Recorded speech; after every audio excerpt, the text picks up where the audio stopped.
everyone. Okay, welcome to our second day of Triple Canopy's third annual symposium.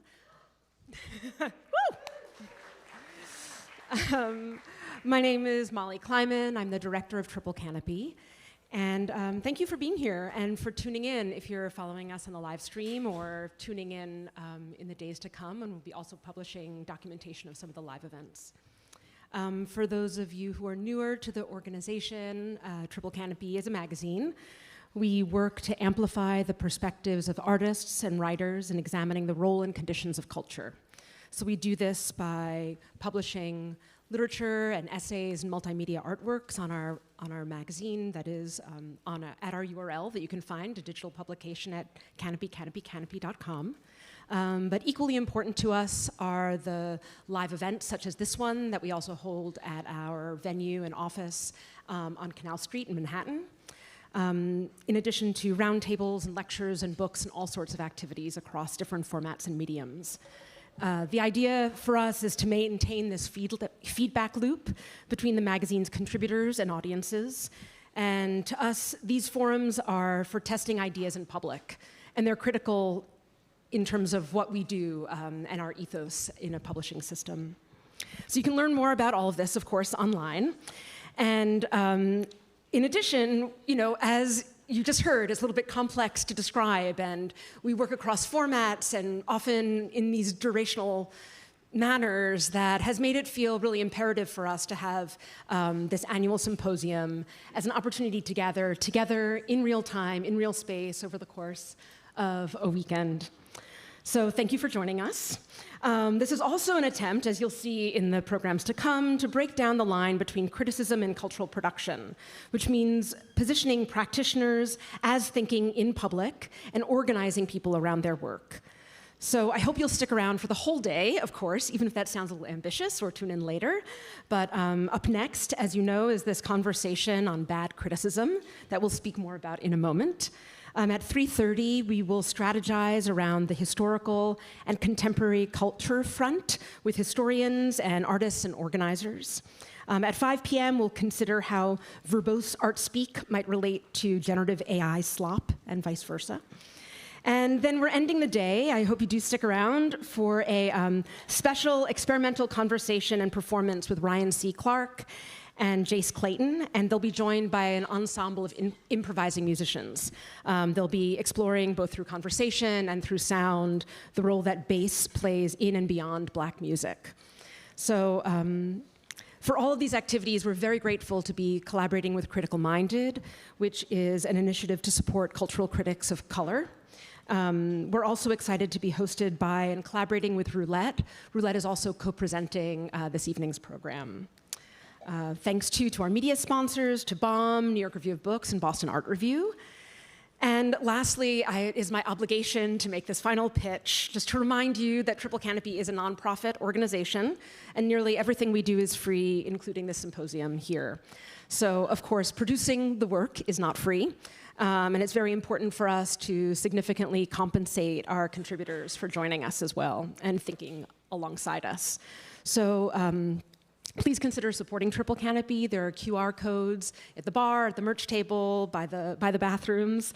And also you can buy a book or a tote or a scarf. We have our table of materials out in the lobby. Our friends from PTP are also here selling clothes and wares and records.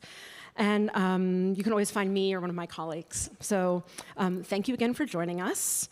And next, I am really thrilled to welcome my colleague, Rachel Ossip, who's a wonderful writer and critic in her own right, as well as being the deputy editor of Triple Canopy.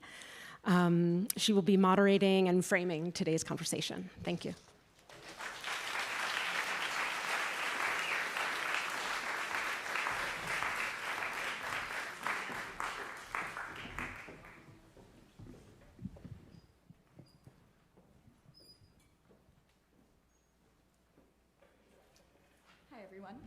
Molly, thank you so much for the lovely introduction. As Molly mentioned, my name is Rachel Ossip, and I am the deputy editor here at Triple Canopy. Thank you all so much for being here on this gloomy Saturday, and thanks to everyone who's tuned in on the live stream. I'm really excited to be here this afternoon and spend some time with two critics who I unironically consider to be voices of their generation in their respective fields, Andrea Long Chu and Rachel Hunter Himes. Andrea Long Chu is a Pulitzer Prize-winning critic at New York Magazine, and while many may know Andrea as a literary critic, she has not only written about the work of Sally Rooney and Zadie Smith, but also about Phantom of the Opera, Yellow Jackets, Sex and the City, and of course, Dungeons and Dragons. Her most recent book, Authority, appeared earlier this year, and Authority collects not only Andrea's criticism from the past 7 or so years, but also features 2 new essays, the eponymous Authority and Criticism in a Crisis, in which Andrea addresses criticism itself and the role of the critic head-on. Rachel Hunter Himes is a museum worker, critic, and scholar who's currently a PhD candidate in the Department of Art History and Archaeology at Columbia University, and she's researching representations of race in the material culture and decorative arts of 18th and 19th century Europe. Her writing on art in museums, covering the likes of Lorna Smith and Kara Walker, the Met's show on the Harlem Renaissance, and feminist chinoiserie, yes, as well as analyzing why so much protest happens at museums, has appeared in The Nation and Plus One and Jacobin, and most relevantly for us today is forthcoming in Triple Canopy. The piece that Rachel is working on for Triple Canopy, which will be out in our next issue in about a month, is part of this forthcoming issue on holes, and it charts out a history and present of criticism in which critics, usually but not always white critics, have a particular difficulty assessing Black art, largely because they refuse to move beyond easy and often damaging assumptions. We'll get more into this topic as we talk. In Authority, Andrea writes that we ask the critic for the ability to make the work of art intelligible while preserving its integrity. A true critic, Andrea clarifies, does not offer their opinion simply. They offer judgment. In many cases, this is not at all what actually happens. In fact, sometimes critics do precisely the opposite. They make a work of art more distant, less intelligible, and less approachable. The title of this conversation is Bad Criticism, and that's what we mean. We're not talking about negative criticism, which can make a work more intelligible, but bad criticism, which is criticism that fails in some way or in many ways to open up a work to the public. In many cases, negative criticism is, in fact, good criticism. It can disparage a work, but also clearly articulate its merits and failures, give a reader or a viewer context that expands the work, and clearly conveys an encounter with the work, one that leaves the critic wanting to, the reader or viewer wanting to engage further.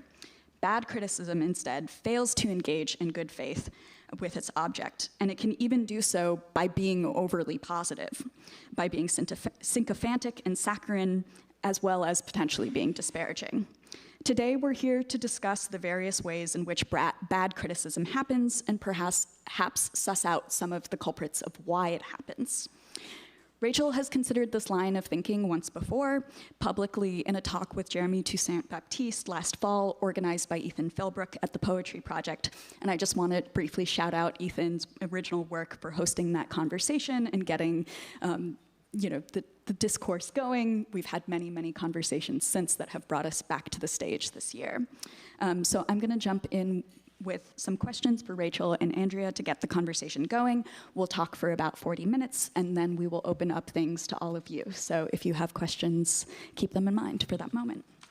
So I think we should start by setting some expectations. This is both a basic and a difficult, annoying, detailed question, one that Andrea, the quote that I mentioned from Authority, answers somewhat. But what is good criticism if we're going to talk about bad criticism? What is the critic's job?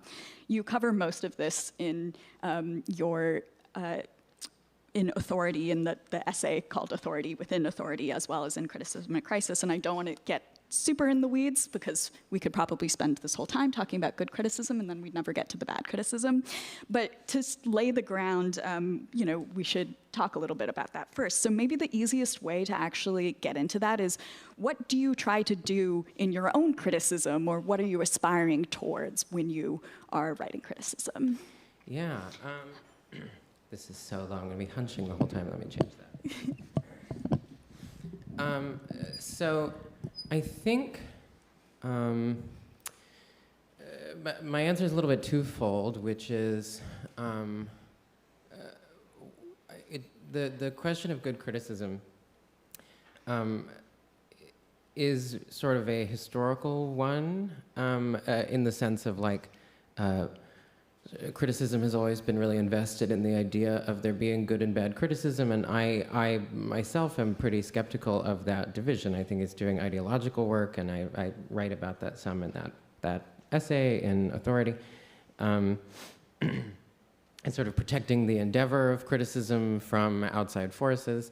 And I tend to be against that kind of good criticism. Here, I mean, you could substitute for good, you could substitute, what's a nice word, decent or sort of upright criticism. Criticism the way it is supposed to be performed, proper criticism. And the kind of criticism that I do is not that, and I know this because I have been told it by people who I'm sure would know. And so, you know, good criticism, proper criticism is you're contemplative. You're contemplating the object. You're trying to account for its merits according to certain kind of, you know, laws of the form, which are beautiful because they're beautiful, and to inquire past that, to inquire past the question of beauty is to start to commit errors, to say, well, it's because this book is, because whatever, this book is promoting socialism, and so it's good, or because the author is a devout Christian, and so it's good, or whatever, right? Bringing in outside things is generally considered bad. That kind of bad I am for, and that kind of bad is the kind of thing that I would consider good, in the sense of at least being interesting to me, and I think also being of greater use. So what I try to do, as I say in the book, is I think the artist's job is to some extent to take something out of the world, and the critic's job is to put it back in. And so I do care about the people. I care about who edited the book, and I care about where ideas actually came from, and I care about, you know, I feel like I'm often doing that kind of investigative work, and sometimes, and maybe they're right. Sometimes people say this makes it not real criticism. Even the Pulitzer Committee was like, the pieces are about like authors or something, books and their authors or something like that. There's a certain amount of trepidation, but so that would be my answer, is that I try to do the kind of criticism that is most interesting to me is the kind that tries to slip the bonds of kind of good criticism as traditionally practiced. It doesn't mean that I think that there's no such thing as bad criticism. I think there's definitely such thing as bad criticism, but I'm always a little wary, because I think the term can be move around between different spaces, and be used to to moralize, or to lay down certain boundaries that I would prefer to trouble. But so yeah, I would say I like to think of myself as someone who is intentionally writing bad criticism. What about you, Rachel? Are you intentionally writing bad criticism? I would say no, maybe unintentionally. For me, I think what I think good criticism does is kind of forge or clear a path between an audience, a person, and the object of criticism. I think, Andrea, you say the object should be returned to the world. I think that's an important part of clearing a path, especially when it comes to works of art. Works of art kind of have a quasi-mythical, mystical status. They're mystified. One of the ways the work of art is mystified is when it's called a masterpiece, or when a certain received sense of who its creator is obfuscates the work. So I think the critic has to kind of clear some of that away, and I think that means returning the work to the world by identifying or suggesting some of the social forces or political forces that allowed the work of art to be, that placed it in front of you so that you could see it. These are, I think, clarifying practices that sort of clear the way for you to see an object without that sort of mystical obfuscation. I think the role of the artist actually is to kind of create the object as mystical, and the critic's job is to kind of pull the curtain aside in some ways, which means I think that criticism, and I think today we see criticism that maybe sees itself more as standing with the object and kind of facing the world together, criticism that kind of acts as an analog to the work of art, but that's not the kind of criticism that I like to see or like to do, I guess. So yeah, I think where the artist obfuscates, the critic reveals through historically informed analysis, socially informed analysis. So yeah, I think in some ways it sounds counterintuitive, but the criticism maybe in some ways leaves the realm of personal experience behind, because I think that can be left to the viewer, or at least I hope it can be, to the assisted viewer. Sorry, go ahead. Oh, I was just going to express some agreement and say also, I think, just to be more specific, I think part of what we're talking about is what are considered kind of boundaries of what is and is not off limits, right? Are you allowed to, in a review of the most recent Rachel Cusk book, talk about how many pounds she sold her house for that was full of the sort of terrible art that her husband makes, right? Like there's a question, is that allowed or not? It's a real question, it's a very interesting question. And if it's not allowed, why? And that is maybe the thing that really animates me is from the point of view of like ideology analysis is why is it that would be off limits? Why is it that would be outside of the sphere of concern? Not even saying that it has to be in the sphere of concern, just that it is not an accident, nor is it obvious why that would be the case. And so a lot of the time we're talking about what can come into it, what can't come into it, and why. And those are very contentious things. There's a reason that you laugh, and it's not just because it's sort of a funny thing to imagine Rachel Cusk's house, but the reason, that release, right? That feeling of like, oh, now we're actually just talking about it, right? Like now we're like acknowledging that Rachel Cusk lives somewhere, and then that she moved. And now she's in Paris, where Thomas Chatterton Williams will do a profile of her, right? Like these are, that to me is, that's the interesting stuff, right? Like, and why does The Atlantic care that she lives in Paris now? And why does that's so interesting to me, like that, and not because I'm not interested in the art, but because it's fascinating to me to allow those things to be connected and see what happens, right? Like taking the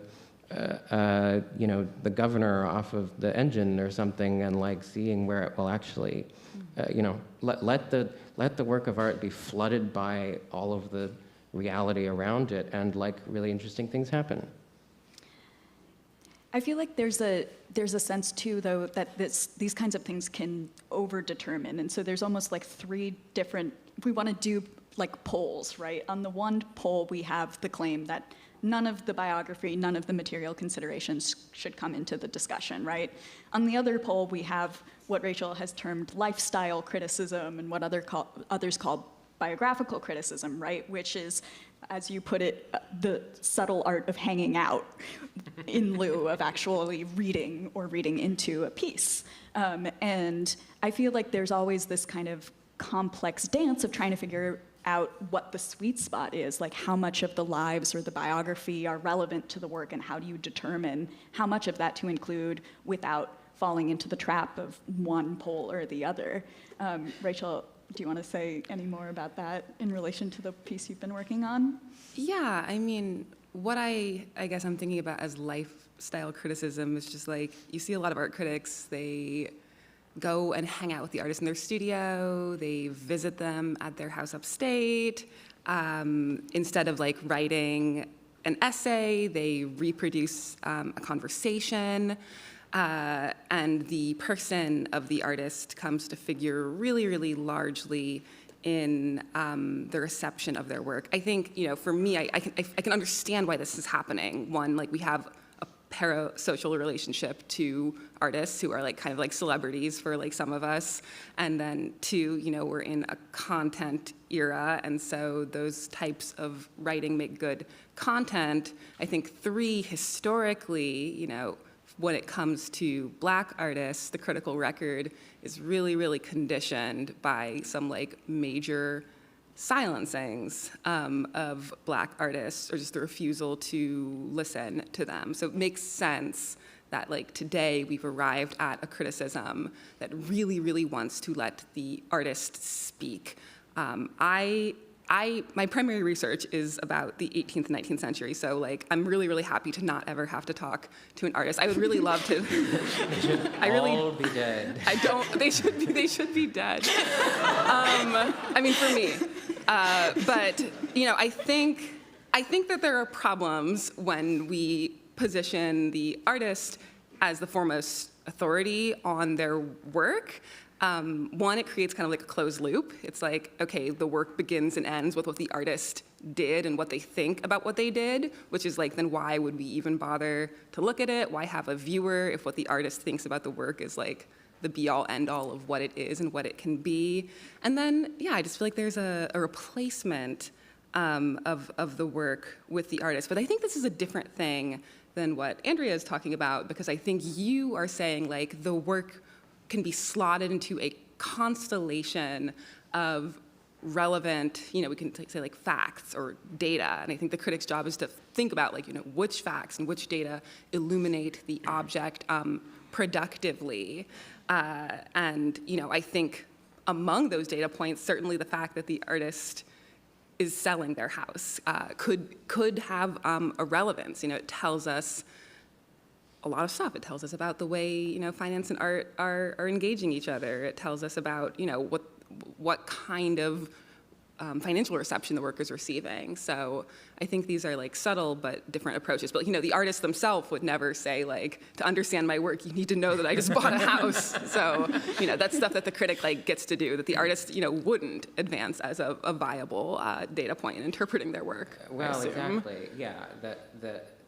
The reason, because I fully agree with you, and I know the kind of coverage that you're talking about, and it is increasing, and there are a couple different reasons for that. At least, I can speak to the literary situation a little bit more, but part of it is the nature of publishing, right? Like part of it is that there is a, is that LitHub just has to keep publishing things, right? Like, and that's not a knock on LitHub, but it's like, I've done interviews with LitHub, right? But it's the sort of the interview, and kind of profile world is a thing that's it's happening not just on the critic end, it's also happening on the side of publicity teams at the publishing houses, and it's all part of a kind of ecosystem, and to some extent,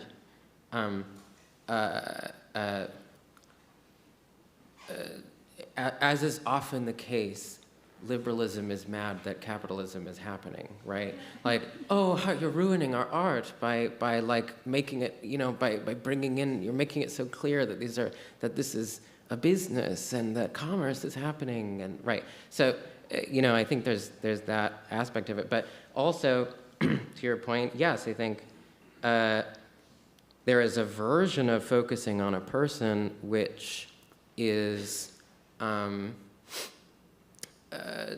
One can be because you're just trying to get them to you're focusing on them because you're not interested in the work, because the work is it's just the fact that the work exists, and it's because you're a black artist, or you're a trans writer, or you're whatever, that there's you're a certain kind of content is being created, and so it's sort of indifferent. You fill the details so there can be enough words to publish it.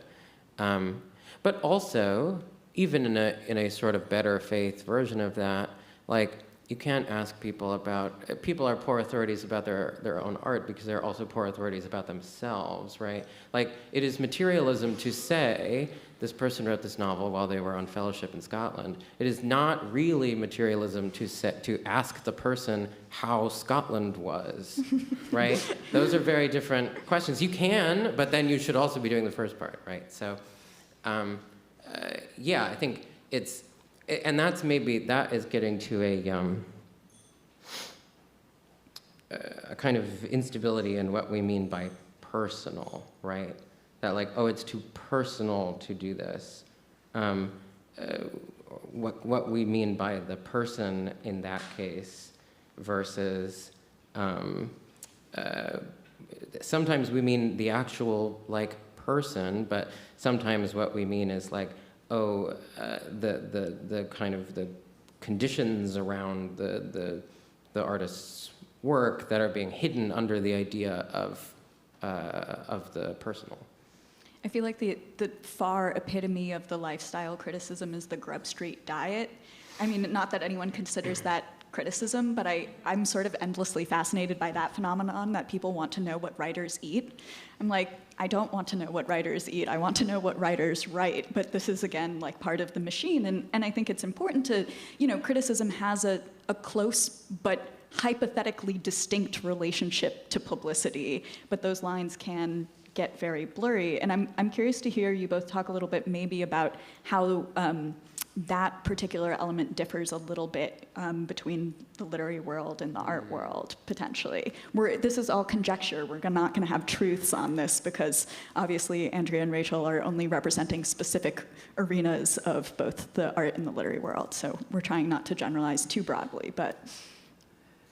Yeah, I mean, I feel like many people's experience of art world writing is, it's tough. Some of the best paid writing opportunities might be to promote a show happening at a gallery. It's a good gig, or to celebrate an artist who it's been decided that they need to be celebrated. I think a lot of critics. It's been decided. I think a lot of critics feel a real obligation to artists because it's obviously very hard to be an artist. I would never want to do that. So, they don't want to ruin these people's lives, and the way that they don't want to do that is by giving them a bad review. Even though I think that maybe we're past the moment where all press is good press. I think it damns the critic and it damns the artist if they write a bad review of a show. So I think there's just particularities in the art world about when can you get paid to do something that makes the terrain tough to write in. I think also because there's so little art writing being published in sort of mainstream magazines, newspapers, that, at least I feel sometimes it's I would not want to subject the public to the inside baseball of a review that, eviscerates its subjects. Like if a person is only going to read maybe one essay about art a month, I kind of want to present them with something that is good, that like I would want you to see this art. Like I would want you to have this art in your life. I'd like to give the person who's only going to read one art essay a month like that essay, and maybe not an essay that's like, I don't think you should bother seeing this, or like I don't think this would be worth your time. So I think those are kind of some of the situations. Can you say a little bit more, though? I think in the piece you're working on for us, you talk about what the negatives of that bias end up doing for an artist, the art world, critical relationships, though. Could you say a little bit more about when we have this narrow funnel and all of these impulses to write positive criticism, what gets lost in the process?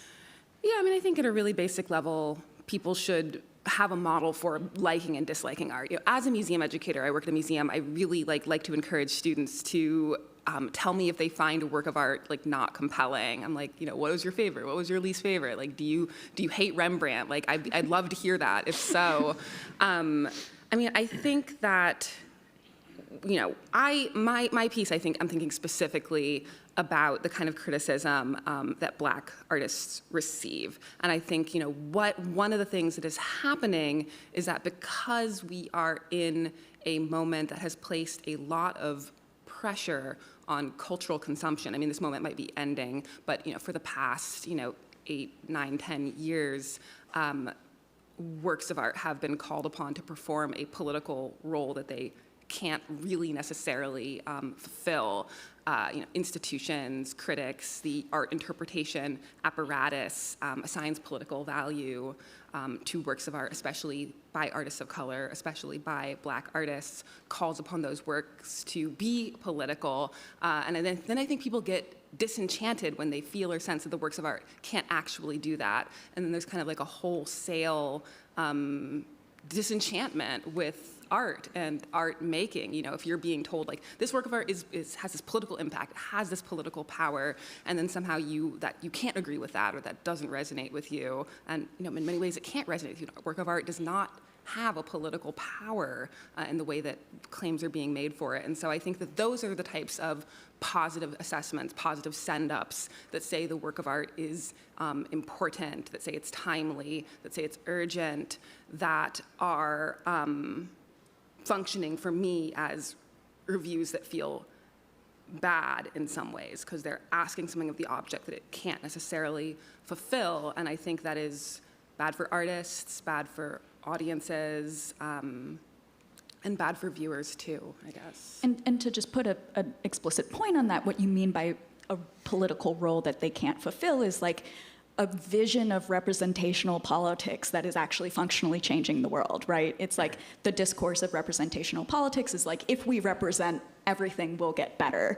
And there's been sort of a utopian vision around that. And obviously representation is very important. And I think we're not disparaging the notion of the significance of representation, but also trying to acknowledge specifically that there's a limit to the power of representation, and then afterwards, other kinds of politics need to step in and push that idea forward. And instead, we're kind of getting stuck culturally in this moment around the vision of representation as the end-all, be-all of this discourse. Yeah, and it's in the absence of those other political formations, political organizations, that this kind of discourse and that these kind of pressures on art and cultural consumption emerge, like in which the work of art was asked to redeem its viewers, redeem its audiences, it's the institutions that show it, the buyers that purchase it, and it can't do all those things. And I think the discourse that emerged around works of art and these outsized claims provided a sort of fodder for what we're seeing now in the form of attacks on what people call identity art. I think these kind of reactionary takes on, there's too much art by people with marginalized identities, or like that's the only thing we're seeing. That I think is one of the responses to the outsized pressures that were being applied to art, and is a component of this kind of moment of reaction. Yeah. I think a lot of the things that you're describing do exist in some form on the literary side. Certainly we have the same problem with sort of representational expectations from novels, and that novels are going to do something, they're going to change the world in some way, or but I mean, one of the things that is different about the literary side is that there's a serious commercial component. I mean, it's less commercial than it might look for the books that we're talking about usually. I mean, in certain senses, right? It's like most people, even though lots more people are reading novels than going to galleries, most of those people are still not reading literary fiction. They're reading, dragon smut, which is fascinating to me for a number of reasons. But so there is this. There is a much, in that sense, the expectation for the novel in general can be lower.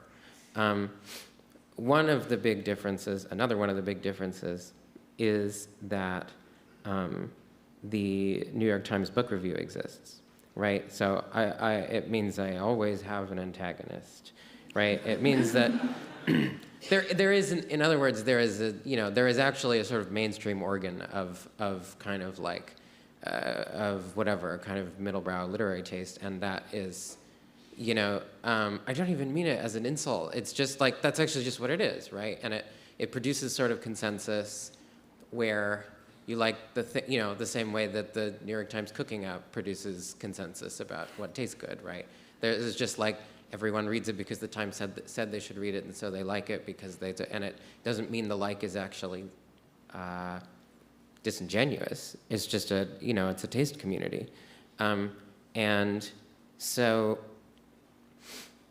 and part of the way that the Times Book Review works, because they do review so many books, and they review them in such a timely fashion.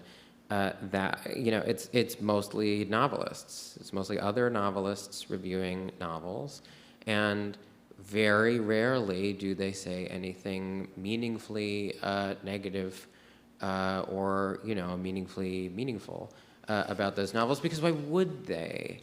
Because why does it matter what's in the review? It matters that the review exists.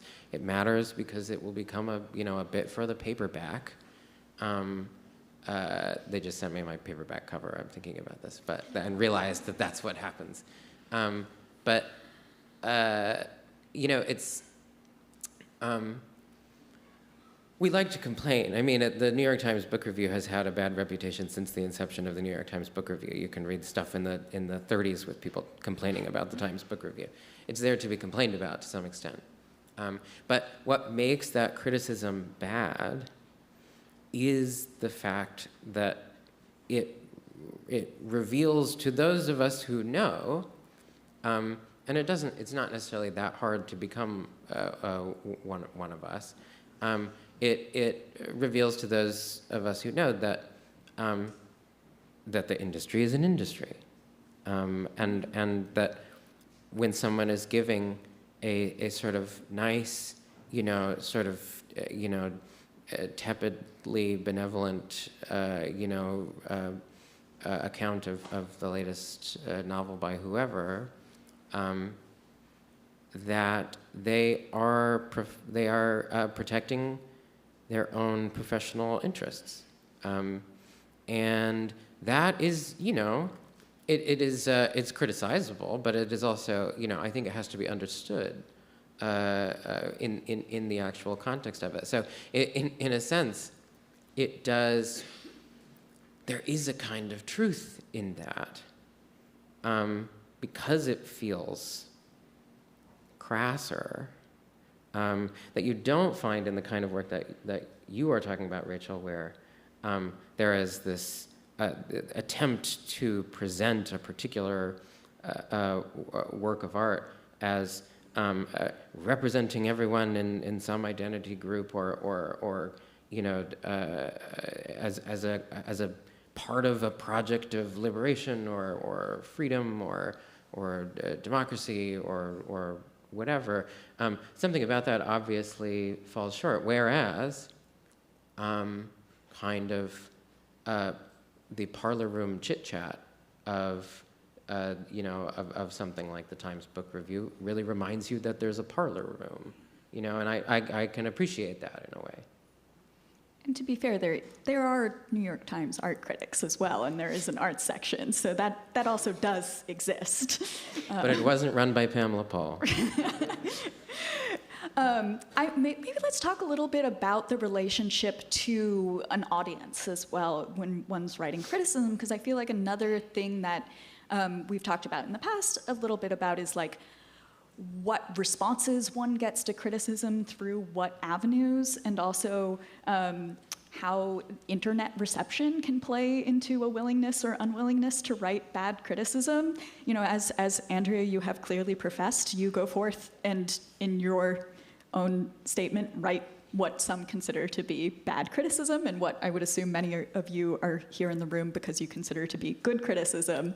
But I think you're also largely known to be someone who is a proliferator of the takedown form, or at least some claim this on, for instance, Twitter and elsewhere.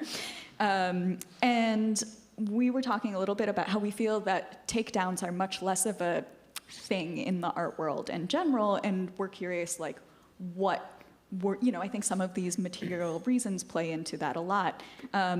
But there's also been some recent writing, I can't remember the author, but there was a piece in The New Yorker recently about why has music criticism gotten so nice. And one of the things that was cited in that piece was fandoms are very violent and will actually come for critics, and like, Swifties will actually threaten your life if you write a negative review of Taylor Swift. And so this conditions criticism in some way. And I'm curious to get into this idea of the takedown, and also to talk a little bit about public feedback and how that, does or does not condition the critical arena. I mean, it would be deeply disingenuous for me to say that that I don't write with that in mind. I am, the first kind of extensive negative review I wrote was an adaptation of a Twitter thread. Like, I can't pretend that I don't think about it, and I don't tweet anymore as a rule. Sorry, but I do post the things, and then I do look at what people say, and I do usually know in advance the things that people are gonna quote when they put the tweet in their feed. I'm aware of that. I'm that is that's what I want to happen. So there is I would not want to conceal that part of the relationship at all. Nor would I want to say, like, yes, it's true. There's lots of professional reasons why people don't write bad criticism. There is a professional reason that I do. Like, it's not like I was just hired at New York Magazine because of that, and it's not like it's the only thing I do for the magazine. But it is part of it, right? So, like, in my case, it pays, and I know exactly how much. Like, that's a very real thing. What I do believe in about it, though, having established the crassness of it, is that one thing we have, and I'd be curious to hear about it on the art side, but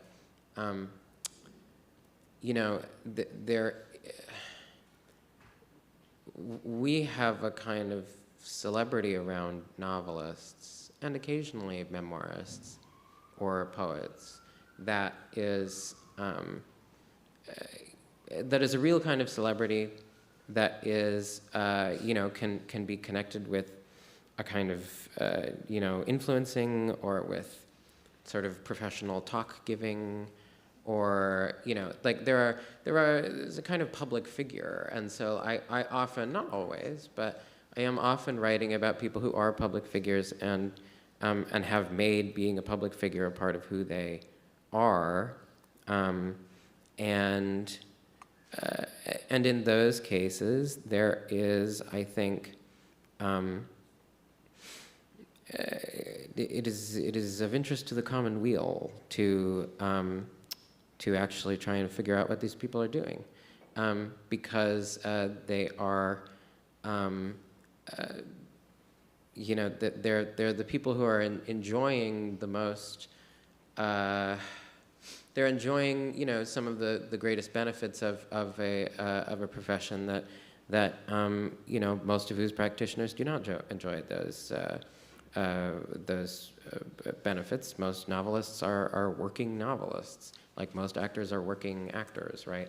And it's not that's not the same thing as what's happening with with a Sally Rooney or with a Rachel Cusk or whoever, right? And part of how that, I think, ties in, just as a final point, to the question about kind of representation or identity, is that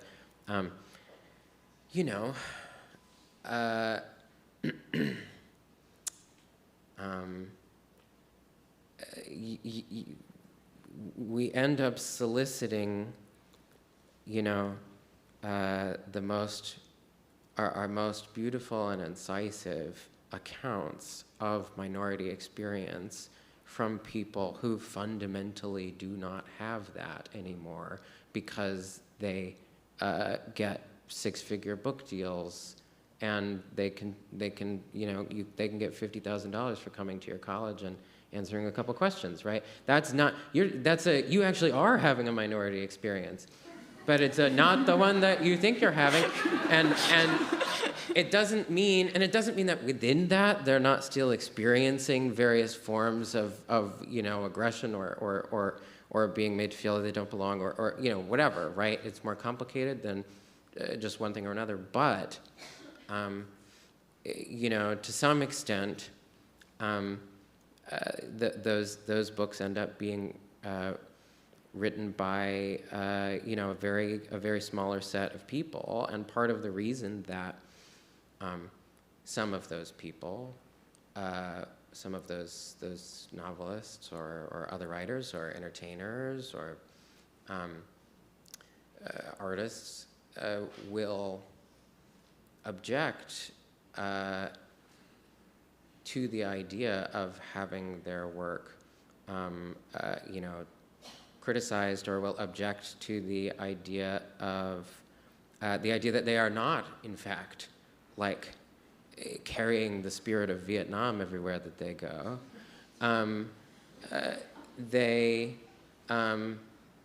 Is because they are actually doing an identity politics of being writers, right? Like their identity has become, I am an important writer, and so I pursue and protect the interests of important writers as a class. And that, I think, is really illuminating, to think that we're not dealing with is the bad identity politics savable against the right, against the reactionary liberals and whatever. It's that in many cases we're talking about identity politics in many different guises. Yeah, I do not know exactly why the takedown is such a rare phenomenon in the art world. I do know that when there is a piece that advances a critical judgment, a negative critical judgment, it is received as an event. And people feel the need to respond to it and address it, and often say that the judgment should not have been issued for whatever reason. I think that is because of, people have made much about the removal of judgment from art criticism, the removal of the yes, no, good, bad, up, down response. And I think, part of what's happening is that criticism often wants to say, not that art is good or bad, but to demonstrate that it is important, maybe to say that it's worth our time and attention, which is a really valuable goal because, there are a lot of things working to convince us that art is not worth our time or attention, and that's obviously bad. But the idea of the importance, the power, the political significance, the representational power attached to art, something about the way that those have become part of the way we understand what art does, creates a situation where, maybe the takedown format is not desirable. I mean, some questions that I have really been trying to think through and answer for myself personally is every critical assessment of the work of a Black artist or another marginalized artist an act with political stakes? Like, is it or isn't it? Like, I would love to say that the answer is no. I think in a utopian scenario, the answer is no. But I think a lot of critics approach the act of criticism when it comes to Black artists, to name just one type of artist, it's an act with political stakes, and maybe it is. Maybe it especially is right now in the moment of wholesale attacks on art and culture, on Black history in America, and I would really like to be able to shape a situation where every appraisal of the work of a Black artist was not an act with political stakes attached to it. I don't know. And then another question that I think through from time to time is, am I, are we, are ever prepared to hear a white critic issue a negative assessment of the work of a Black artist? I feel like this is really at the core of what I was trying to think through, and I was trying to think through if that is true, what are the reasons that that might be true? And we've talked through some of those reasons already, but that is, for me, at the core, it's a really significant barrier that has been created between art and its audiences. If that is true, if there is no world in which we're prepared to hear a judgment like that, then it shows something, I think, quite serious about kind of the interplay or the connection between, subjectivities that have been produced as different from one another. And so I think that is really at the heart of the question of why aren't there takedowns in the art world? Why would it be, if someone wrote about the work of Simone Leigh and was this is bad, I don't like this, I think people would think that was crazy. I think that would just be a scandal to some people. And it's why is that the situation that we're in? So. And to give one example, this is not even a white critic making a negative judgment of a Black artist, but a Black critic making a critical judgment of a Black artist. Not to call out Seth Rodney, who's in the front row here, but recently wrote about Amy Sherald and got a lot of backlash for just delivering a critical writing about a painter and the painter's form and style, because this should be happening behind closed doors. Why would you say something negative about this painter? And that puts up this barrier to having an actual conversation about an artist's work and saying something that they might also find deeply valuable and might help them push their work to somewhere new or push them forward, which in the scheme of things is the ideal relationship between a critic and a writer, right? That a critic is giving an assessment and performing a role of a deeply invested and knowledgeable reader in a way that they're offering information that's ultimately valuable to the artist or the writer. Yeah, I mean, at a basic level, criticism is a model for encounter between maybe two people, between a person and an object, and I think there's lots of ways in which that encounter is being denied by the critical situation as it currently stands. So. One of the things we were, oh, sorry, go ahead. Well, I wonder, I really liked the idea of a model for encounter, because it does. So I like to cape a little bit for the wokesters, not because I think it is not because I treasure those responses, but because there's something interesting to me about, I think that person would say, yes, indeed, criticism is about an encounter, is a model for an encounter between two people, which is to say that there has to be an ethic of it. And I think that that's probably true. I think that impulse is that impulse to me is far superior, even in its most sort of rudimentary form, crassest form, is superior to the contemplative attitude. Like, it's superior to the idea of like, well, there's no ethic, because then we're not doing criticism anymore. Then we're just doing moral philosophy, or we're doing logistics or something, right? That, like, I appreciate the impulse that says, hey, like, this is about me, right? Like, what you're doing is somehow about me. When a fan has that relationship to a singer or a writer or whatever, they're not wrong. They're not wrong, right? There's a real material relationship, an invisible string, as Taylor Swift might say. Did she say that? I'm so sorry. But that is what I'm saying, right? Is that and they're saying it's here. There is actually a string, right? It does, when something happens on that end, I feel it on my end. And that, as a basic intuition, we were talking a little bit about the dialectic before we came out here. And sort of where we might be in the dialectical spin cycle. And I think that has the germ.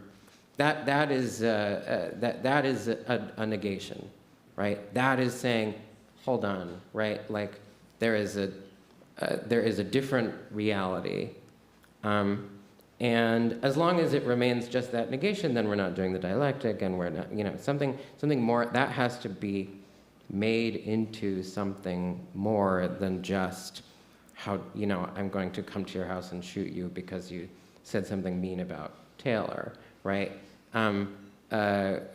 We must hope. But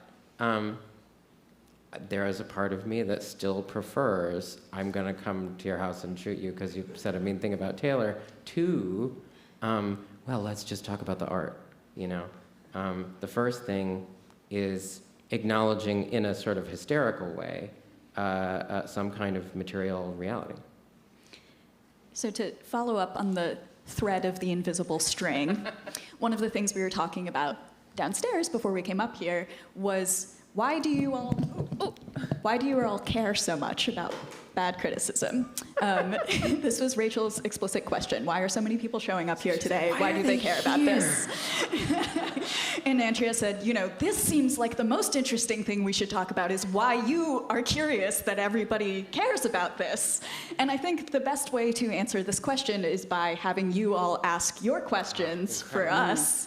Incredible segue. So we can know why you're here.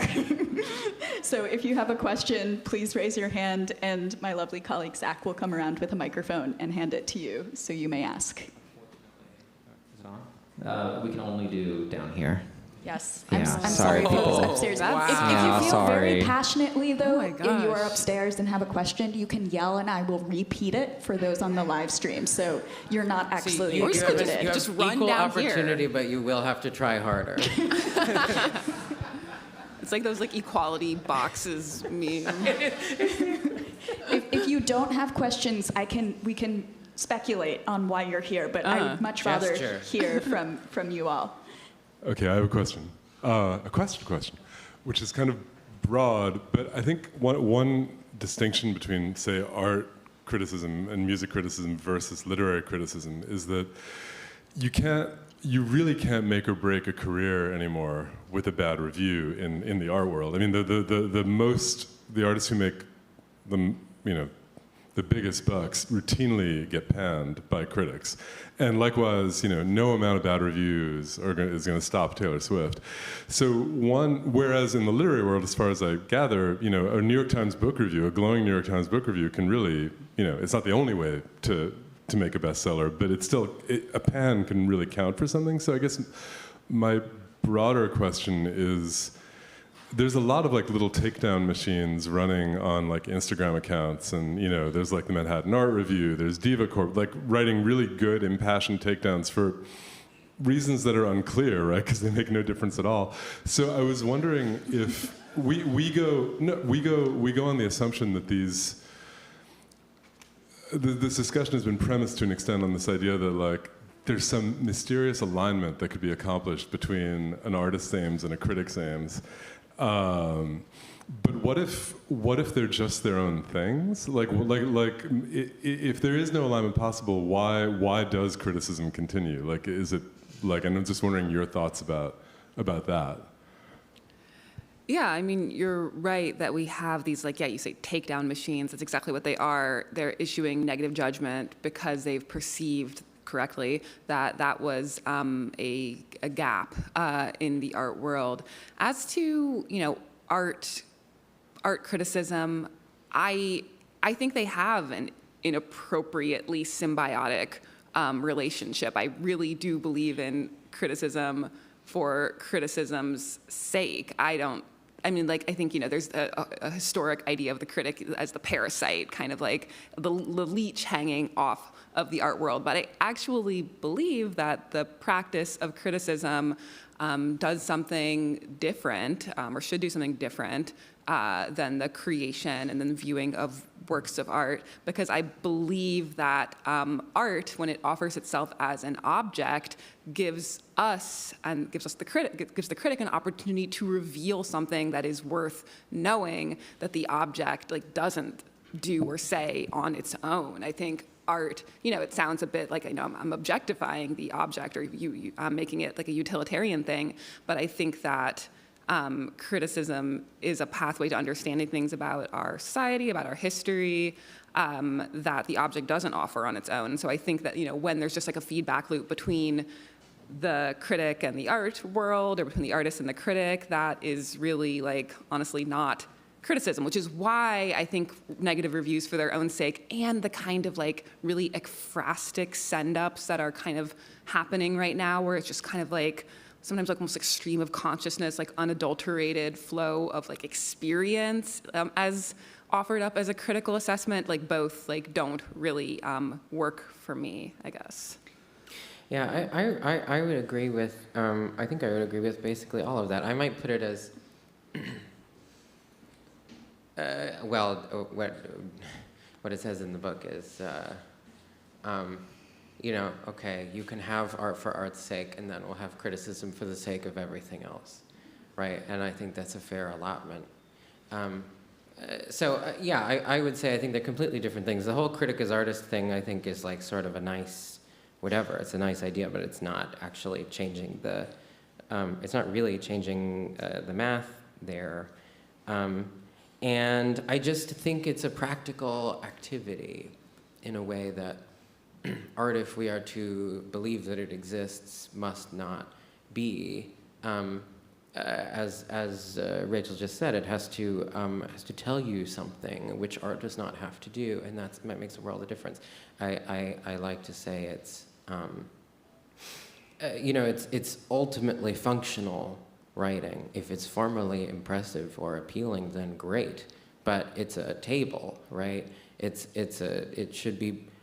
It has more in common with a vacuum cleaner manual than it does with Hamlet, right? Because you need the vacuum cleaner manual in order to know how to use the vacuum, increasingly. And so, so I think it has to be functional, and that kind of, so I think of it as a craft. And not as an art. Another useful distinction, though, is often that art criticism is serving as historical record in many cases, and/or an access to an object, experience, or encounter, particularly with ephemeral work like performance or, social practice, something like that. That's never happening with a novel, right? 99% of the time, the novel is going to be accessible to an audience, and they can go get the novel and have that in their home and lie in bed with it and read it. Whereas that's not usually an experience you can have with an artwork. You cannot usually lie in bed with an artwork unless you are above a certain level of wealth access or are an artist itself or have artist friends or such. And so I think, art criticism has this added burden of often serving as a historical record or giving an audience access to work that they might not otherwise have access to. I think we have time for one more question. I think this person in the middle back here. If you other people who have questions, just come up and talk to us in the break. Hi, so this is pretty much like a follow-up question to some of the conversations that's already currently happening. But I saw a show recently in Vietnam, and I really wanted to pitch a review for the show. And I was just thinking about how the conditions, it's not just the content, but the way that it was set up was actually, the poor conditions was actually affecting the way the art was presented.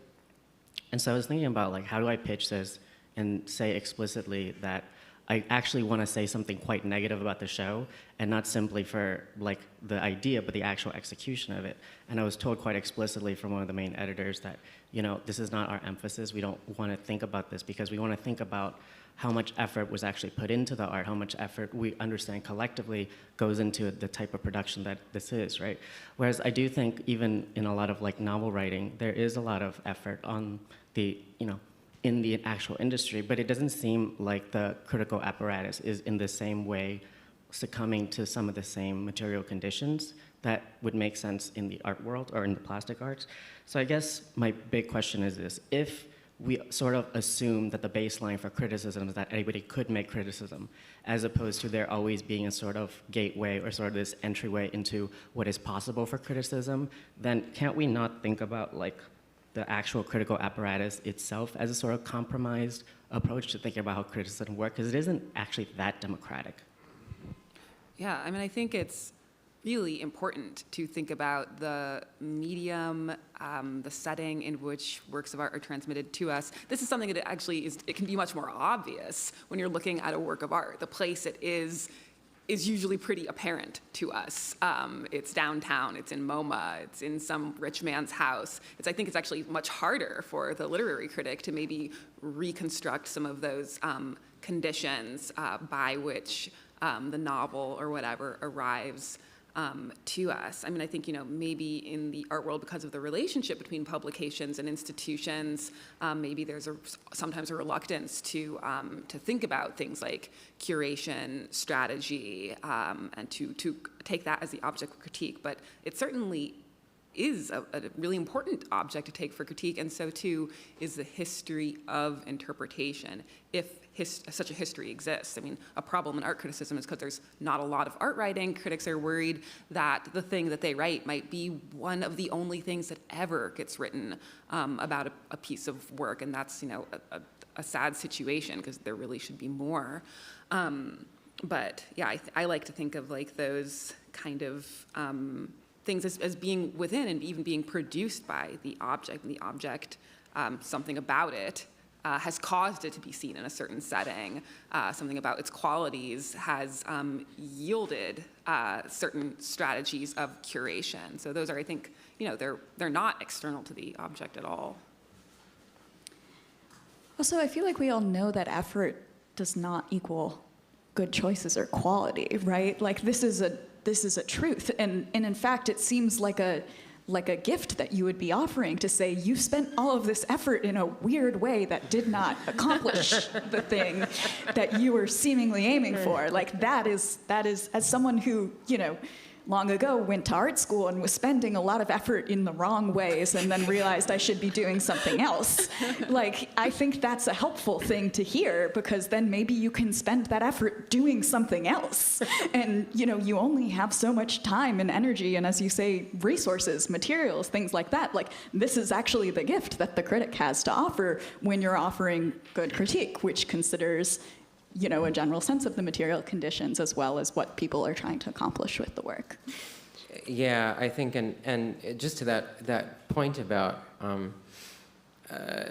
criticism is not actually being that democratic after all. I think it's really worth dwelling on a little bit, because there is this kind of purportedly democratic ethos that is being kind of proposed by the critic as like, you know, we are all going to be part of this sense community, and we're going to be able to, you know, think whatever. We're going to talk about the best of whatever has been thought and said, or whatever the Matthew Arnold quote is, right? That this is going to be the, you know, a great exercise of intellect that happens in public, and it is for everyone's own good. And I was reading, as I do not recommend you do, Alan Bloom's The Closing of the American Mind for work. And I mean, it's actually very interesting because it sort of is, you know, kind of one of the like examples of this particular kind of anti, you know, kind of changes on campus books. But he has this very interesting remark about how when the founders promoted freedom of expression, it was because they wanted to make sure that intellectuals and scientists would have freedom of expression, and the only way to do that is to let everyone else have it too. So right, and it's so revealing. Of course, Bloom is like, and yes, but it's very revealing. Is to say that you know, freedom of expression, freedom of thought, is for a small few a privilege, and for everyone else the price of the first group's freedom. Thank you both so much. I think we have to wrap up. To do so, I'm going to do an uncomfortable thing and quote Andrea to her. But if you have not read Criticism in a Crisis or read Authority, I recommend it. And in Authority, you actually do describe why you think criticism is bad. And you say, bad criticism is bad not because it has been deflowered by political ideology, but for all of the typical reasons that writing is bad. It is poorly paid, hastily edited, and written mostly by freelancers with so little in the way of financial security, development opportunities, or access to good health care that they may go their entire careers without finding out whether or not they are genuinely untalented. Here is some better advice. Pay people. If we really want a critical mass of critics, then we will have to substantially improve the economic reality of being a critic in this country. And so, to our questioner's point, of course anyone can pick up a pen and write criticism, but it's something else altogether to have mentorship, to have opportunities to hone your voice in dialogue with others, to get to actually spend your time in a paid manner to read things. And so I think even if you're not buying expensive materials, the material conditions still impact the sort of conditions of a critic and the condition of criticism more broadly today. But thank you so much, Andrea. Thank you so much, Rachel. Thank you all for being here and preparing.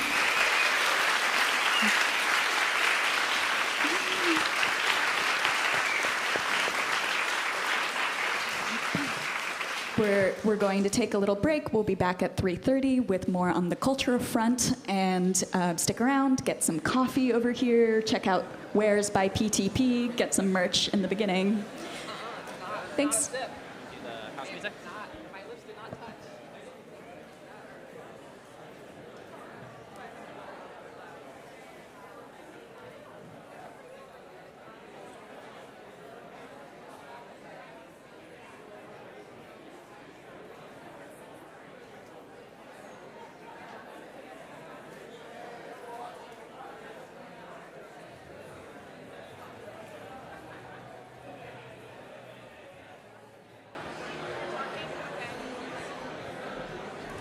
Hi, everyone. We're going to get started.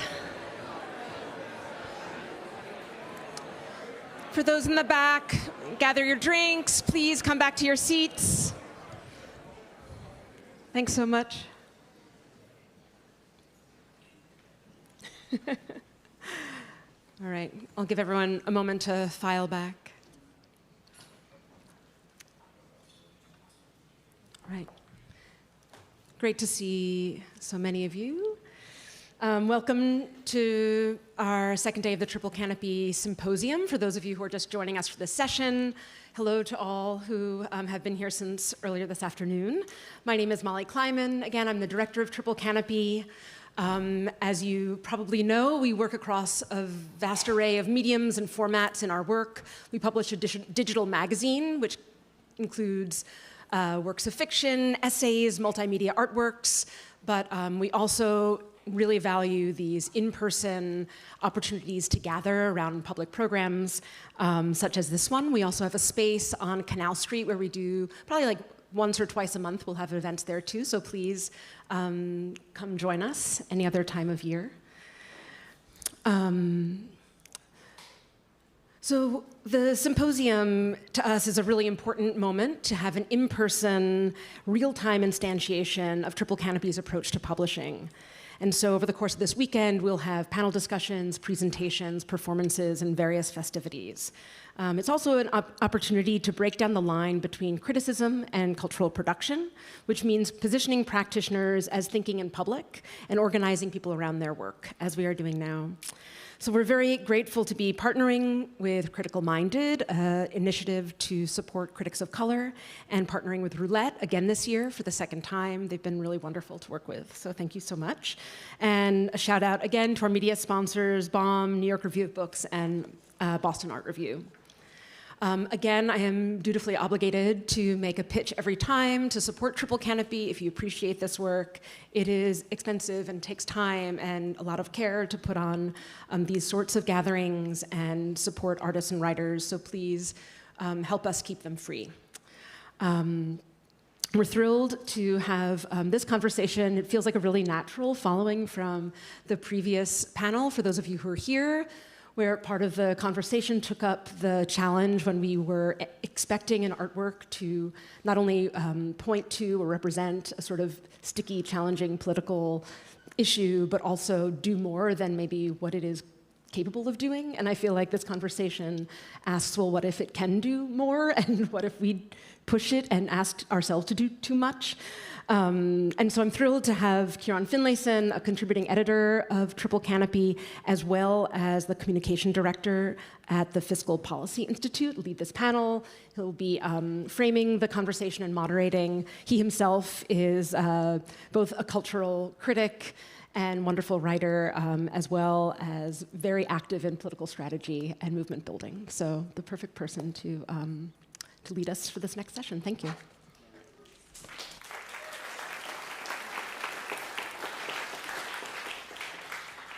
Thank you all for coming.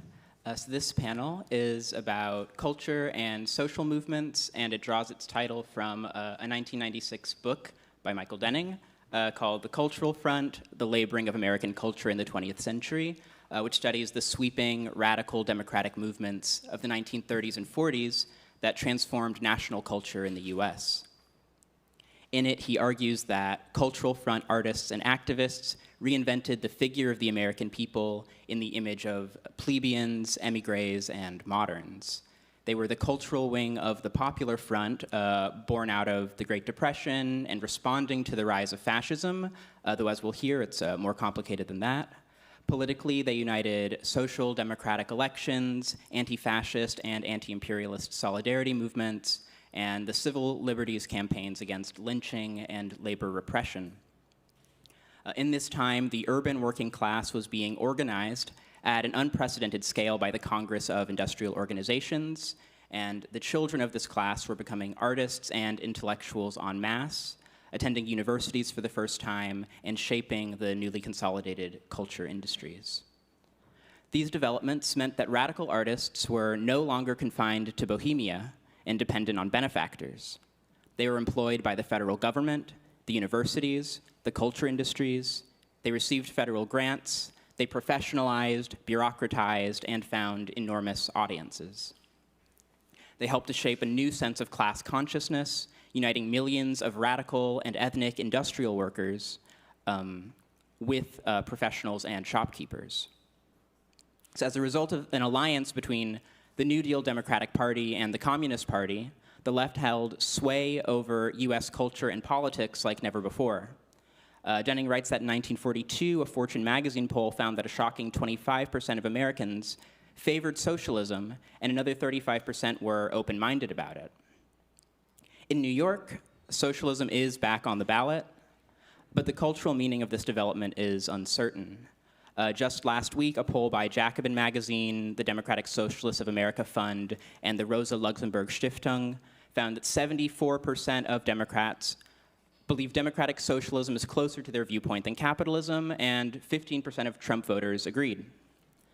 The frontrunner in the mayoral race, Zoran Mamdani, has modeled his campaign after Mayor Fiorello LaGuardia and is running on a Popular Front agenda, weaving together new immigrant communities, rank-and-file unionists, the Palestine Solidarity and Trump resistance movements, and expanding New Deal-era social programs such as universal childcare. At the same time, the far right is back on the rise. Federal troops are on the ground in Democratic cities, and ICE has conducted 400,000 deportations this year. On Wednesday, Trump declared Antifa a terrorist organization and appointed a joint task force of the FBI, the Department of Homeland Security, and the IRS to investigate groups including Jewish Voice for Peace, If Not Now, and the fundraising platform Act Blue. The DSA, Mamdani's political home, was named a potential target during a roundtable at which the administration vowed to go after members of these groups in the same way they have alleged cartels in Venezuela, that is to say, subjecting them to extrajudicial killing. To make sense of all this and the role of culture in the present moment, we have 4 presenters. The first, Michael Denning, will tell us a bit more about the historical Popular Front, and then 3 artists will speak about making work and participating in social movements today. Then we'll have a group discussion and open it up to the audience. So first, Michael Denning is a professor of American Studies, English, and Ethnicity, Race, and Migration at Yale University. Amrutha Kadambi is a vocalist, improviser, composer, and activist who teaches sonic arts at Brooklyn College. Jackson Paulus is a multidisciplinary artist belonging to Tlingit territory and a core contributor to the New Red Order. And Kay Gabriel is the author of Perverts and the editorial director at the Poetry Project. So Michael will begin. Thank you. That was a great summary. I won't try to even reproduce that summary. In fact, I think I've not returned to or thought about this book for 15 years since writing the afterword to the 2010 edition. So let me just begin this afternoon's conversation by just making 3 comments. Why I wrote it, what it seemed to mean in 1997, and what it looks like today, going back to it. So I wrote the book as part of a larger New Left attempt to understand what we called the Old Left, the 1930s. An impulse that probably goes back to Bob Dylan's impersonation of Woody Guthrie that I quote at one point in that book there, where he says, "In times behind, I too wish that I had come in like Woody in the Hungry 30s." But he ends by saying, "But sang for the CIO and the NMU. Can you imagine them needing me for a song or two now?" And by the time it got to me, that story in the late 1980s, really the age of hip-hop, an era both of Reagan's war on Central America, but also an era of Jesse Jackson's Rainbow Coalition, I thought I was writing a new history of the Popular Front, imagined as a social movement, imagined perhaps as a Rainbow Coalition, to counter what was then a nostalgic and reactionary appeal to the New Deal as we should go back to some old-fashioned class politics in the face of identity politics, an opposition that seemed to me absurd. And I returned then, I think, to the Popular Front of the 1930s, really in the spirit of Walter Benjamin going back to the arcades of Paris of the 1850s, or F.O. Matheson going back to the U.S. 1850s to find an American Renaissance, finding the origins of the present crisis. But by the time the book appeared in 1997, and this is the second of my quick 3 points, it had a new and a different meaning, that it emerged behind my back or maybe under my eyes or as I was doing it and I didn't really realize it. It turned out that the book was actually an allegory of the new service sector social movement unionism that had taken shape in the late 80s and early 90s. The New Voice AFL-CIO associated with HERE and SEIU that stretched from Las Vegas and Los Angeles to New Haven, where I was. A moment of labor teach-ins, even here in New York on campuses, the organization of Sausage, scholars, artists, and writers for social justice, which was a strange combination of both solidarity with other unions and the self-organization of cultural workers at that moment in the education industry. And I had started writing a book about proletarian literature and ended up writing a chapter about the strikes of the Disney cartoonists. So, but what now? Now I realize it was not simply a book. I actually then looked recently at what other people have written about it more recently. It's not really a story of a generation in the history of U.S. social movements, but of the invention of the cultural front itself. The peculiar intersection of a social movement, which was an invention of the early 19th century, and of the cultural apparatus, which was an invention of the early 20th century. And so the book's title seems to resonate in two ways.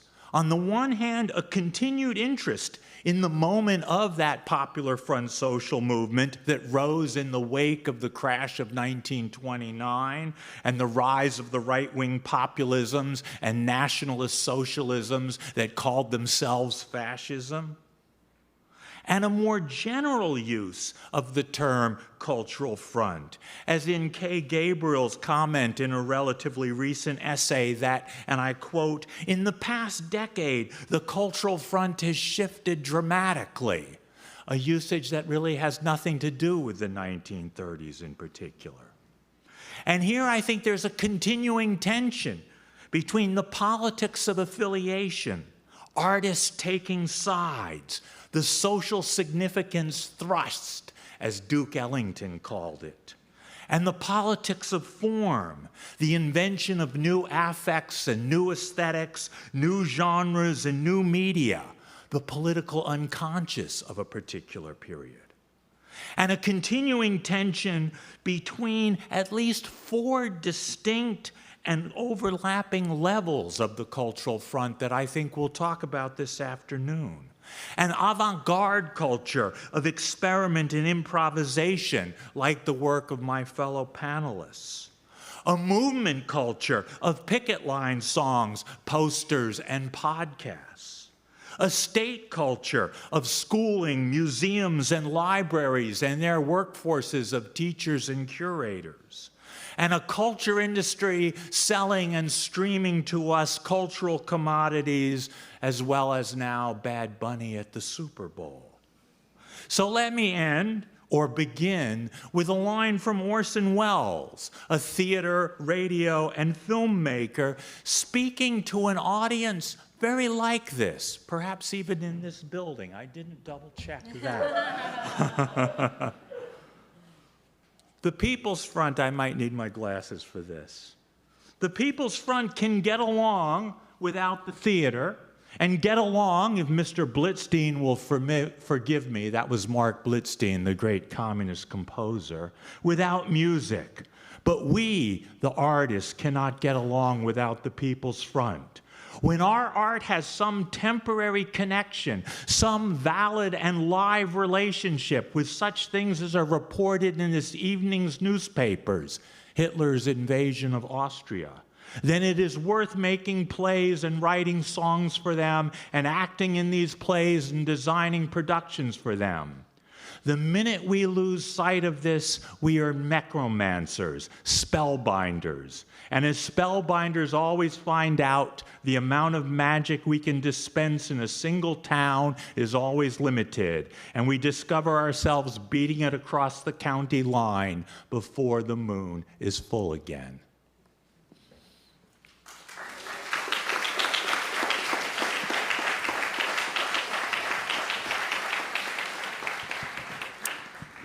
Hi. I was excited by this prompt to think about history. So I wanted to speak about music and labor, history specifically as it relates to racialized capitalism and the exploitation of poor and working class musicians in the very inception of the music industry. And this exploitation leading to a radicalizing of some black artists and intellectuals in particular in blues and jazz, traditions that are part of my own, I consider part of my own musical and political lineage, and traditions that have been completely de-radicalized.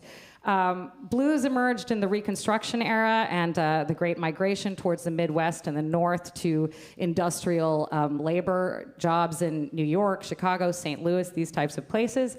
Partly because of Jim Crow apartheid, which I think we need to talk about as fascism. That was fascism. And we have to think about civil rights as an anti-fascist struggle. Of course, there were lynchings. There was the Tulsa Massacre in 1921. And the explosion of the American recording industry in the 1920s was via race records. So these were white-owned labels producing urban blues and early jazz. And in 1920, OK Records sold 3 million copies of Mamie Smith's Crazy Blues. That's a lot of records at the very beginning of the recording industry. In live performance, you had vaudevillian blues. You have performers like Bessie Smith and Ma Rainey performing for White Theater Owners Booking Association. The acronym is TOBA, which they called Tough on Black Asses. And this was because of the difficult working conditions. So exploitation in recorded and live music, obviously the massive profits of white owners did not reach musicians.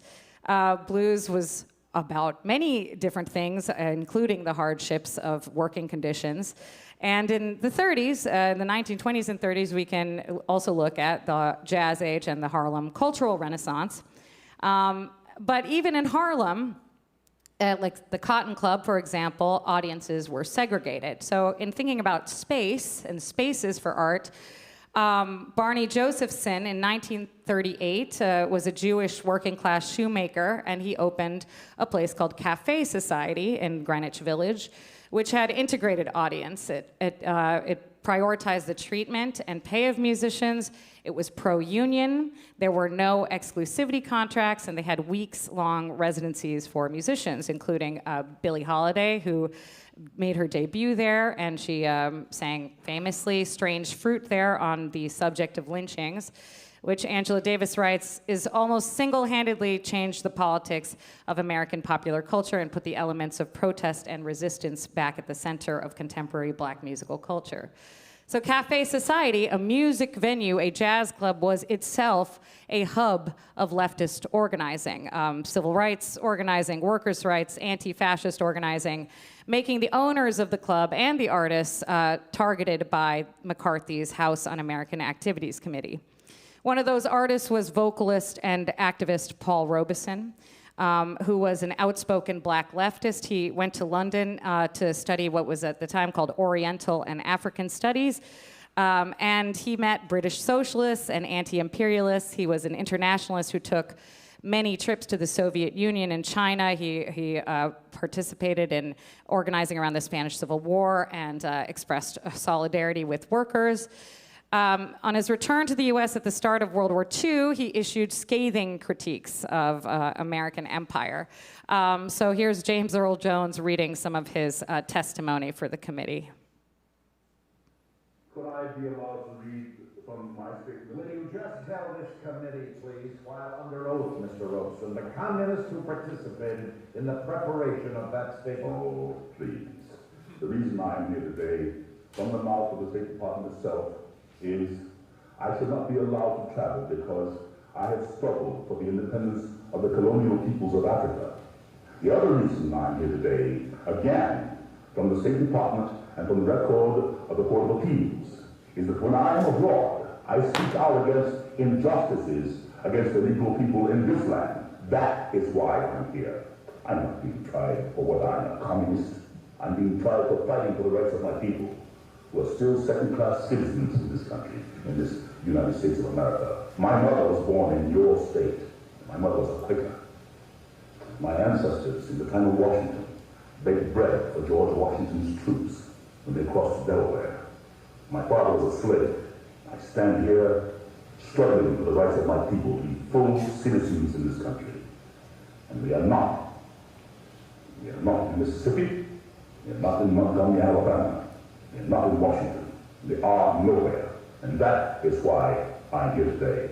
You want to shut up every Negro who has the courage to stand up and fight for the rights of his people, for the rights of workers. And I have been on many a picket line for the steel workers too. And that is why I'm here today. Would you tell us what?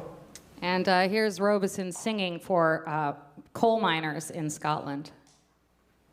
In Salt Lake City, Joe says I am standing by my bed. They framed you on a murder charge, says Joe, but I did. Says Joe, but I did. And standing there as big as life and smiling with his eyes, says Joe, what they can never kill went on to organize, went on to organize. You can stop it now. Another Cafe Society regular was Hazel Scott, a pianist, vocalist, composer, and activist.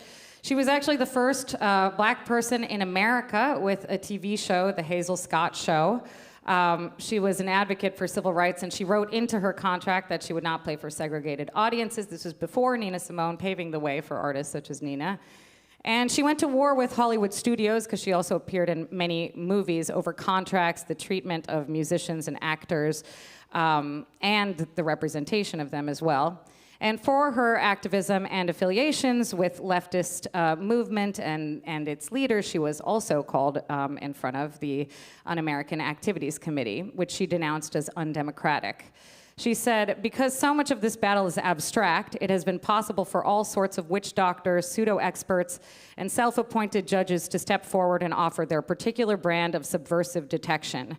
Some of the profiteers in patriotic seek easy money and notoriety at the expense of the nation's peace of mind. After this, I mean, this is why you've maybe never heard of her. She was blacklisted and effectively erased from history, even though she was as popular as Duke Ellington.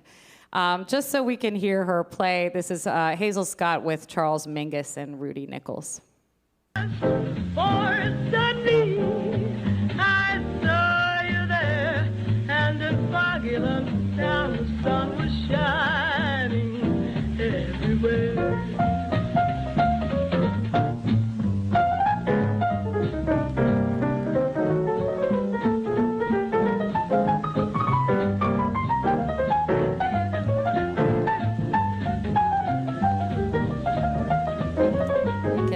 You can pause that now. She was wonderful. So I'm thinking about the parallels. What can we apply to our time now? Maybe it's extremely obvious. But one, I'm thinking about the total devaluation at this point of musical labor. First with streaming and now with AI.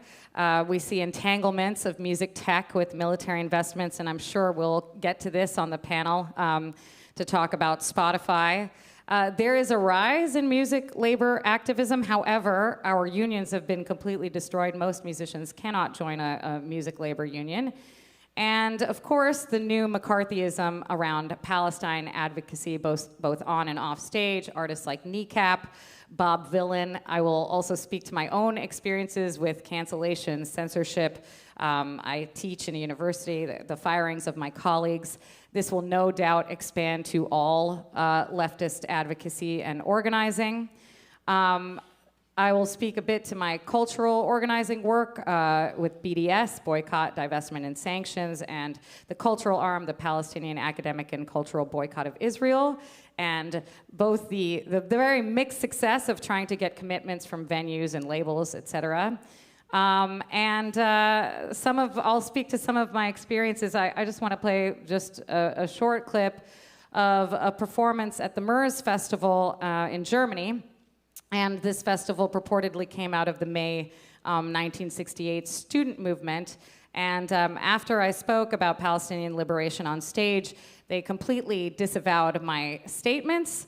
And they, this song is called Third Space. And before I introduced this song, I spoke to the audience about Orientalism as the Orientalist gaze as a sort of justification for imperialism and genocide. So this is my band, Elder Ones. It's a protest band, and I can speak a little bit to my experiences on the road over the last 2 years.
Thank you.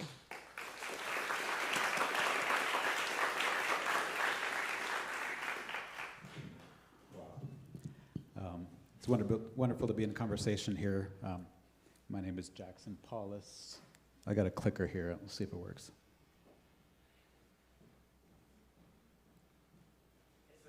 All right. Oops. Go backwards a little bit. All right. So, yeah. My name is Jackson Paulus. I'm an artist. I'm Tlingit from what's currently called Alaska. Alongside dear friends and collaborators Adam Khalil and Zach Khalil, who couldn't be here today, I'm an informant and core contributor to New Red Order. I'm representing New Red Order here, providing what can only be a gloss as a front. Apologies in advance to squeezing a couple short videos in. I'm going to try to speed read to stay on the tracks for better or worse. New Red Order is a public secret society of rotating and expanding membership that works to rechannel desires for indigeneity toward indigenous futures and agency. Everyone here is welcome to join. You can call toll-free 1-888-NEW-RED-1 or sign up at newredorder.org. Amid an apparent aporia in a ready-made settler colonial nation-state that's aimed at every turn to become native, to feel at home here, New Red Order emerges out of contradistinction from the improved order of red men. A secret society that claims lineage from the Sons of Liberty, who claim responsibility for the Boston Tea Party and that foundational act of separation from the crown, becoming savage, throwing tea in the harbor to become native. A political force in their heyday, they didn't allow non-white people in until 1974 and included members such as Theodore and Franklin Roosevelt, Richard Nixon. They're now headquartered in Waco, Texas, just to keep things extra weird. They have their own timeline, 1492 being year one, which they call the Great Son of Discovery. So what does New Red Order do? I'll play a little video here which can introduce better than I.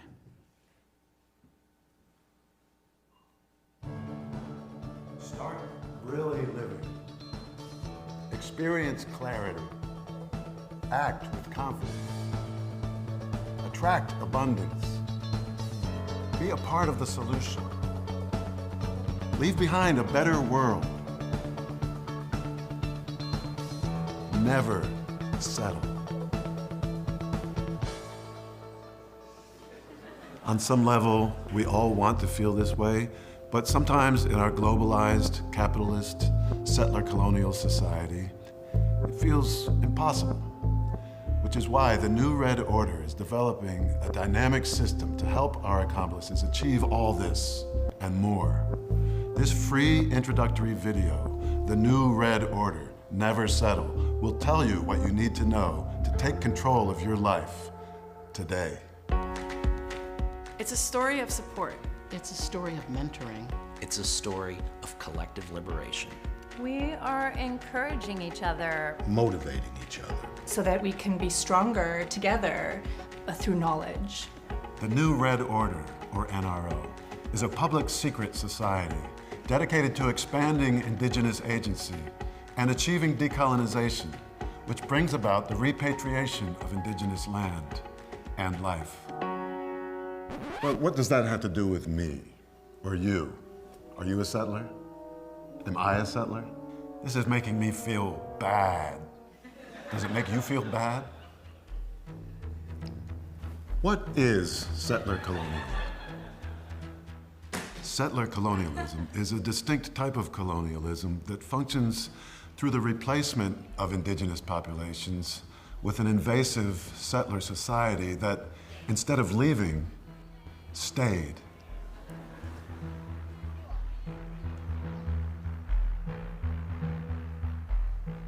One of the largest obstructions to indigenous growth is an excessive, some might say inappropriate, desire towards indigeneity.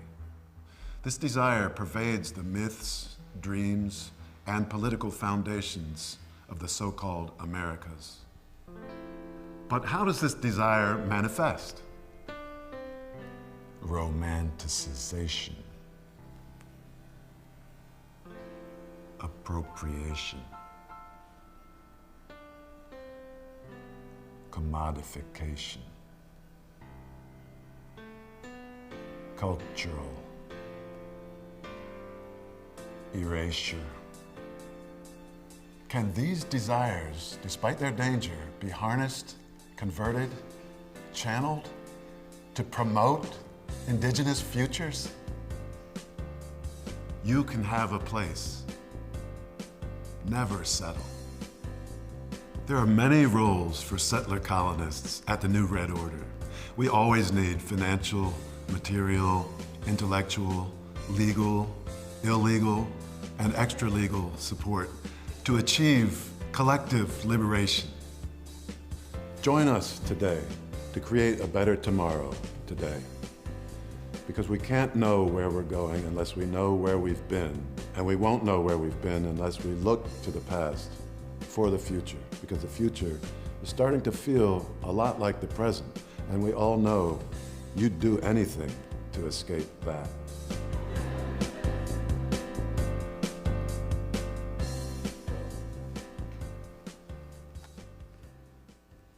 Okay.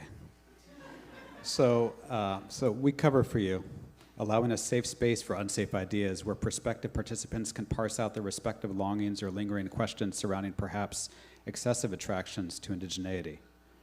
Our proto-proxy, Jim Fletcher, involved in moments of so-called overstep, has moved through successive levels of engagement, informing on his own desires for indigeneity to become our pilot host, helping educate the masses on the pitfalls and pros of acknowledgement during the arms race for land acknowledgement in the so-called US after Standing Rock, foregrounding the possibility of commitments as promissory notes, getting us all on the hook to do something.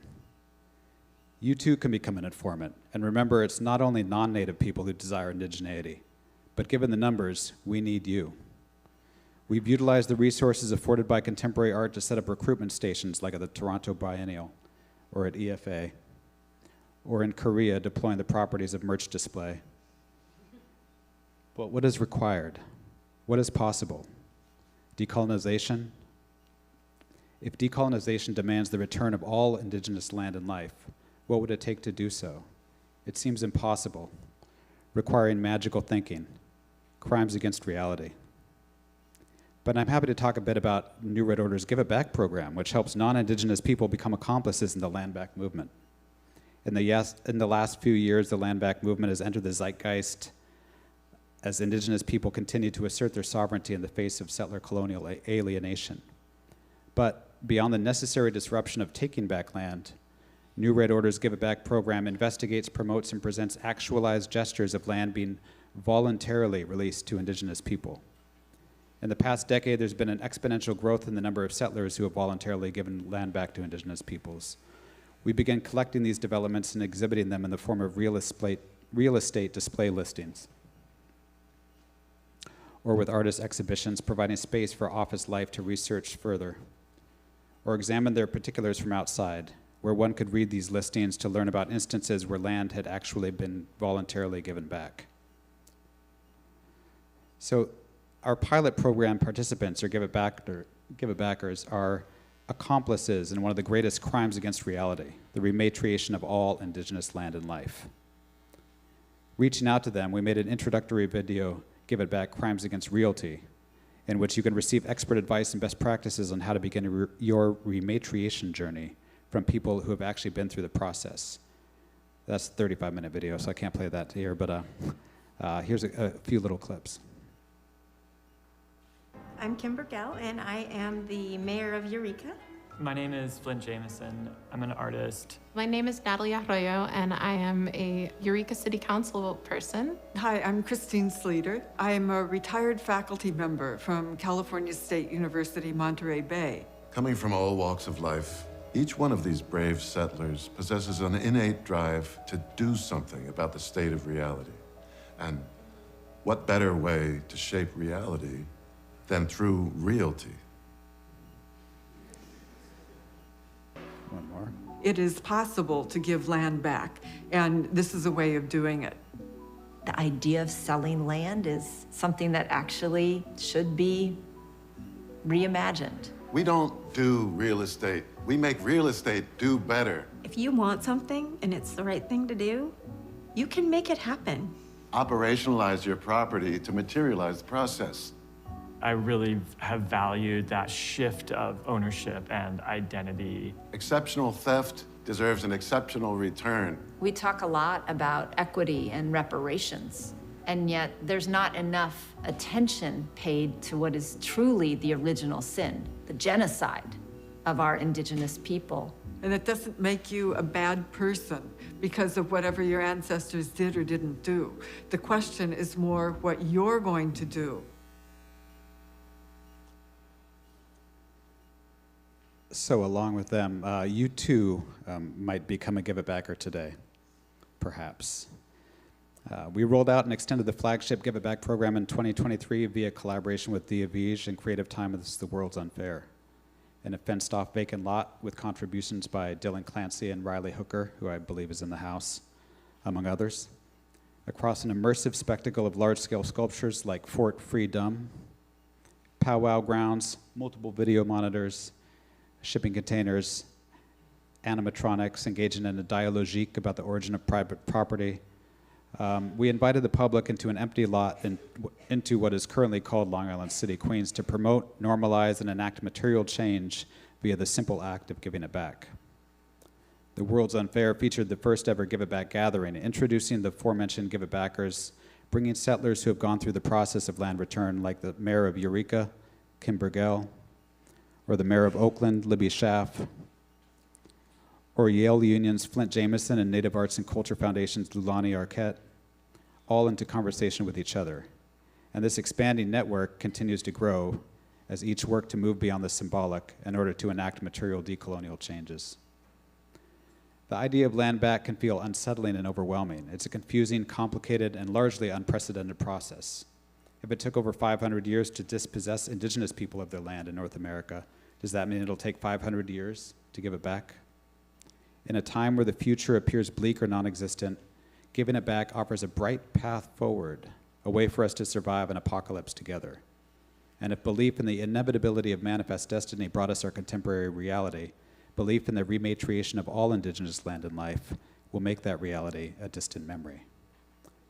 And on a hopeful note, I'm thrilled to report that we have been able, alongside and with Counterpublic Triennial Curatorial Ensemble, including with strong support from Risa Puleo and with support from the Mellon Foundation, We've been able to utilize mechanisms from our expanding Give It Back network to turn opportunities afforded by contemporary art to shift property transfers, precipitated by individuals like Joan Heckenberg, with the courage to commit, and following that, the city of St. Louis, to rematriate the remainder of the Sugarloaf Mound, the last remaining mound in the city of St. Louis, to the Osage Nation, with the embrace of art as utility and zones of speculation becoming a reality. Thank you. And lastly, 30 seconds, thank you for your patience and time, and now with permission, a 30-second disclaimer to end. This guide is but a means to start the process and is by no means comprehensive. Pursue material decolonization at your own risk. Any advice or guidance offered by New Red Order in this introductory video should not be viewed as a substitute for Indigenous consultation or legal advice. For additional inquiries and guidance how to continue your rematriation journey, reach out to 188 New Red 1 or sign up for more information at newredorder.org.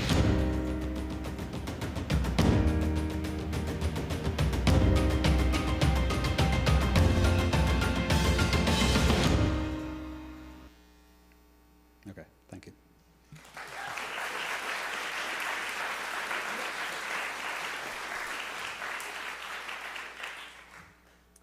Hi, everyone. I'm Kay Gabriel. I'm so excited to be here today. Thank you, Kieran and Triple Canopy, for having us. Wonderful to be a part of this conversation. I'm a writer and organizer, and I see a lot of people here from both sides of my life, which are also, in a sense, both sides of yours. So I'll be especially curious to know what you think about this. I want to offer some theses, and I also want to think about an example that puts them into practice. And my general orientation to the questions that Kieran raised comes from, I'll say, a curiosity about what culture can do if we both have a reality principle about what it will take to change anything about the nightmare that we're in, and we also believe that culture is one of the resources that we have to make something possible tomorrow that was not possible yesterday. And if we think that it's one of the resources that we cannot afford to ignore, especially at this stage of actually existing hell, and God knows the right doesn't ignore it, so we shouldn't either.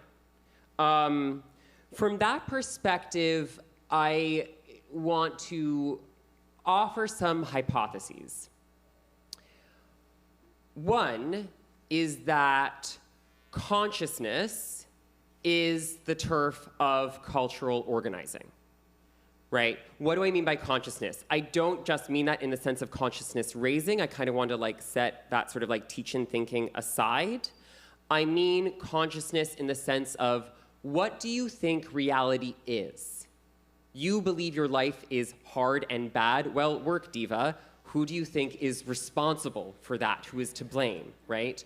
Who do you think you can work with in order to do something about that? And what do you think you can do together? Somewhat more complexly, what are your learned responses to feelings of injury or betrayal or suspicion or friendly overtures, right? If we follow, as I do this, I think really important insight from Ruth Wilson Gilmore, that organizing is always constrained by recognition. Who do you think you could be part of a shared political constituency with, right? Those are the questions of consciousness. And that, I think, is what, in a broad sense, and I do want to make this like kind of more concrete in just a second, but in a broad sense, I think that this, at a big scale, is what culture organizing does for movement work. It enables people to train and train and train those responses. It gives them fertile material for rehearsing what they think is going on and what they think they can do about it, and with whom, right? In that sense, cultural organizing builds the infrastructure for a future coalition. Say, a large cross-class organization that can back up the front-line organs that are fighting the class war, right? If I can just be like as direct as that, right? And I'll also say, I think in this period of in this period where the fascists have their hands firmly on the levers of power, we need to be thinking at this scale of mass politics. That is our task. To do anything less is betraying our role at this terrifying juncture of history. So that's my perspective.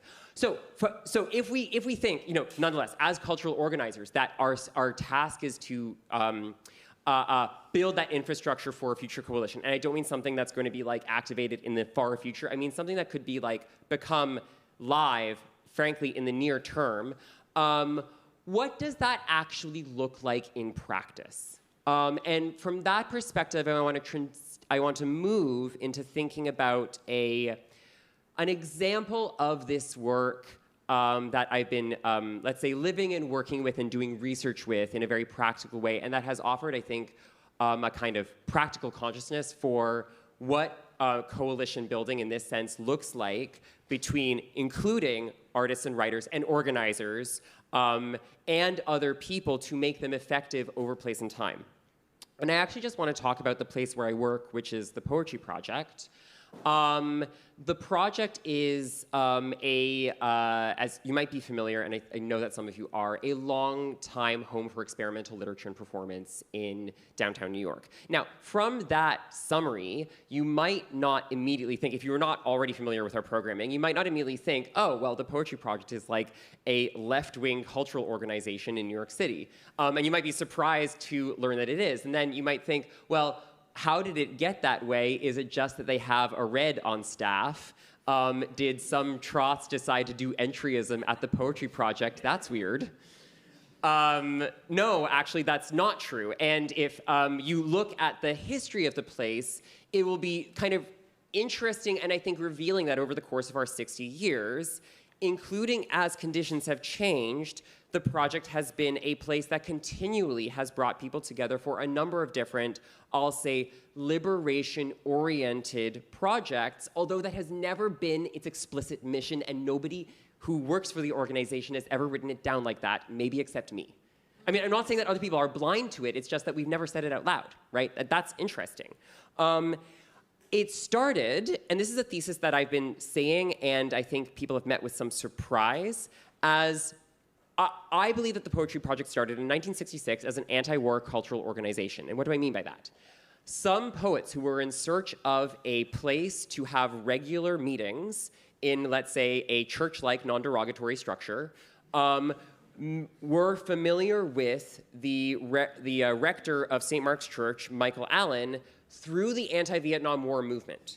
And together with some funds, they created together the Poetry Project.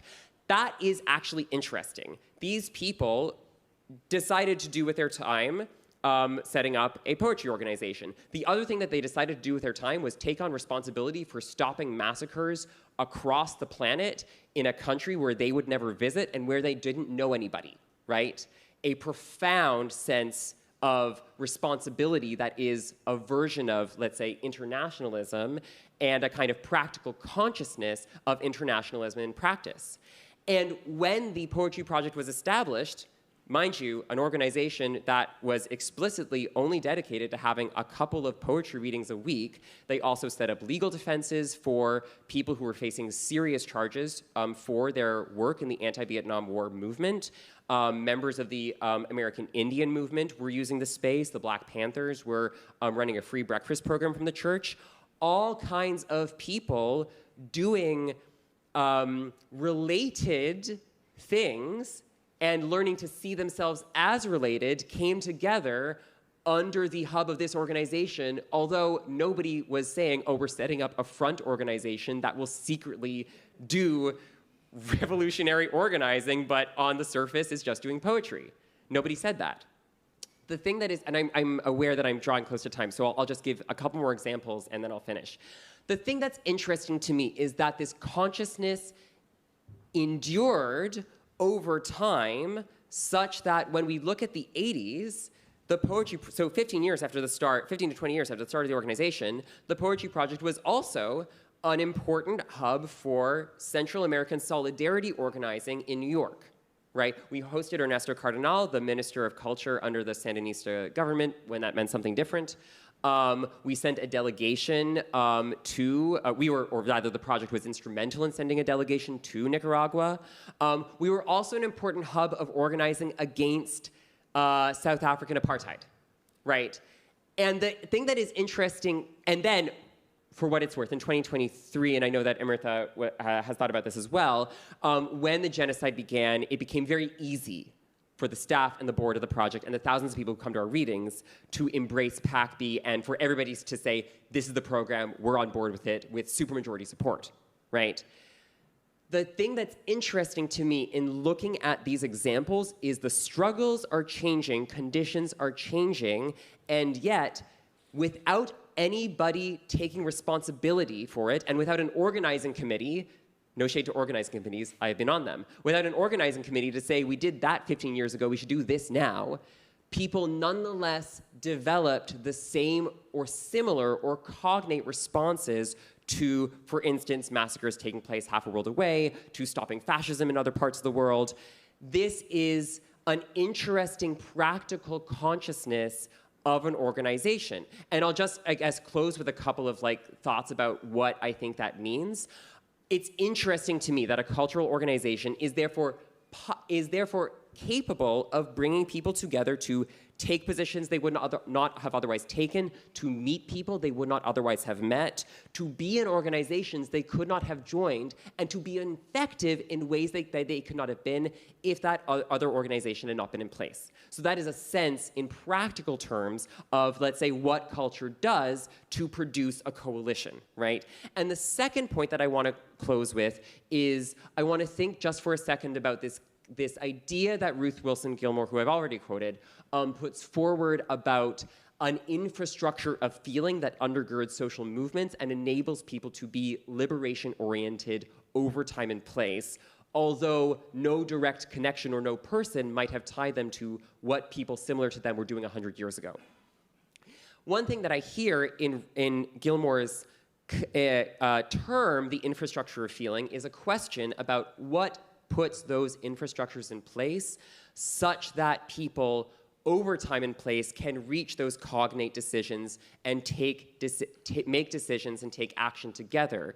And I think that that having cultural organizations like this is one sense of what that infrastructure might look like. And if we are, and now, of course, this is a small example of a small organization in New York City, right? If we are solution-oriented, I think one thing that this example pushes us to see is to look for the apparently humble places in key geographies where people are already organized together and can come together over time and place with shared purpose. And I'll close there.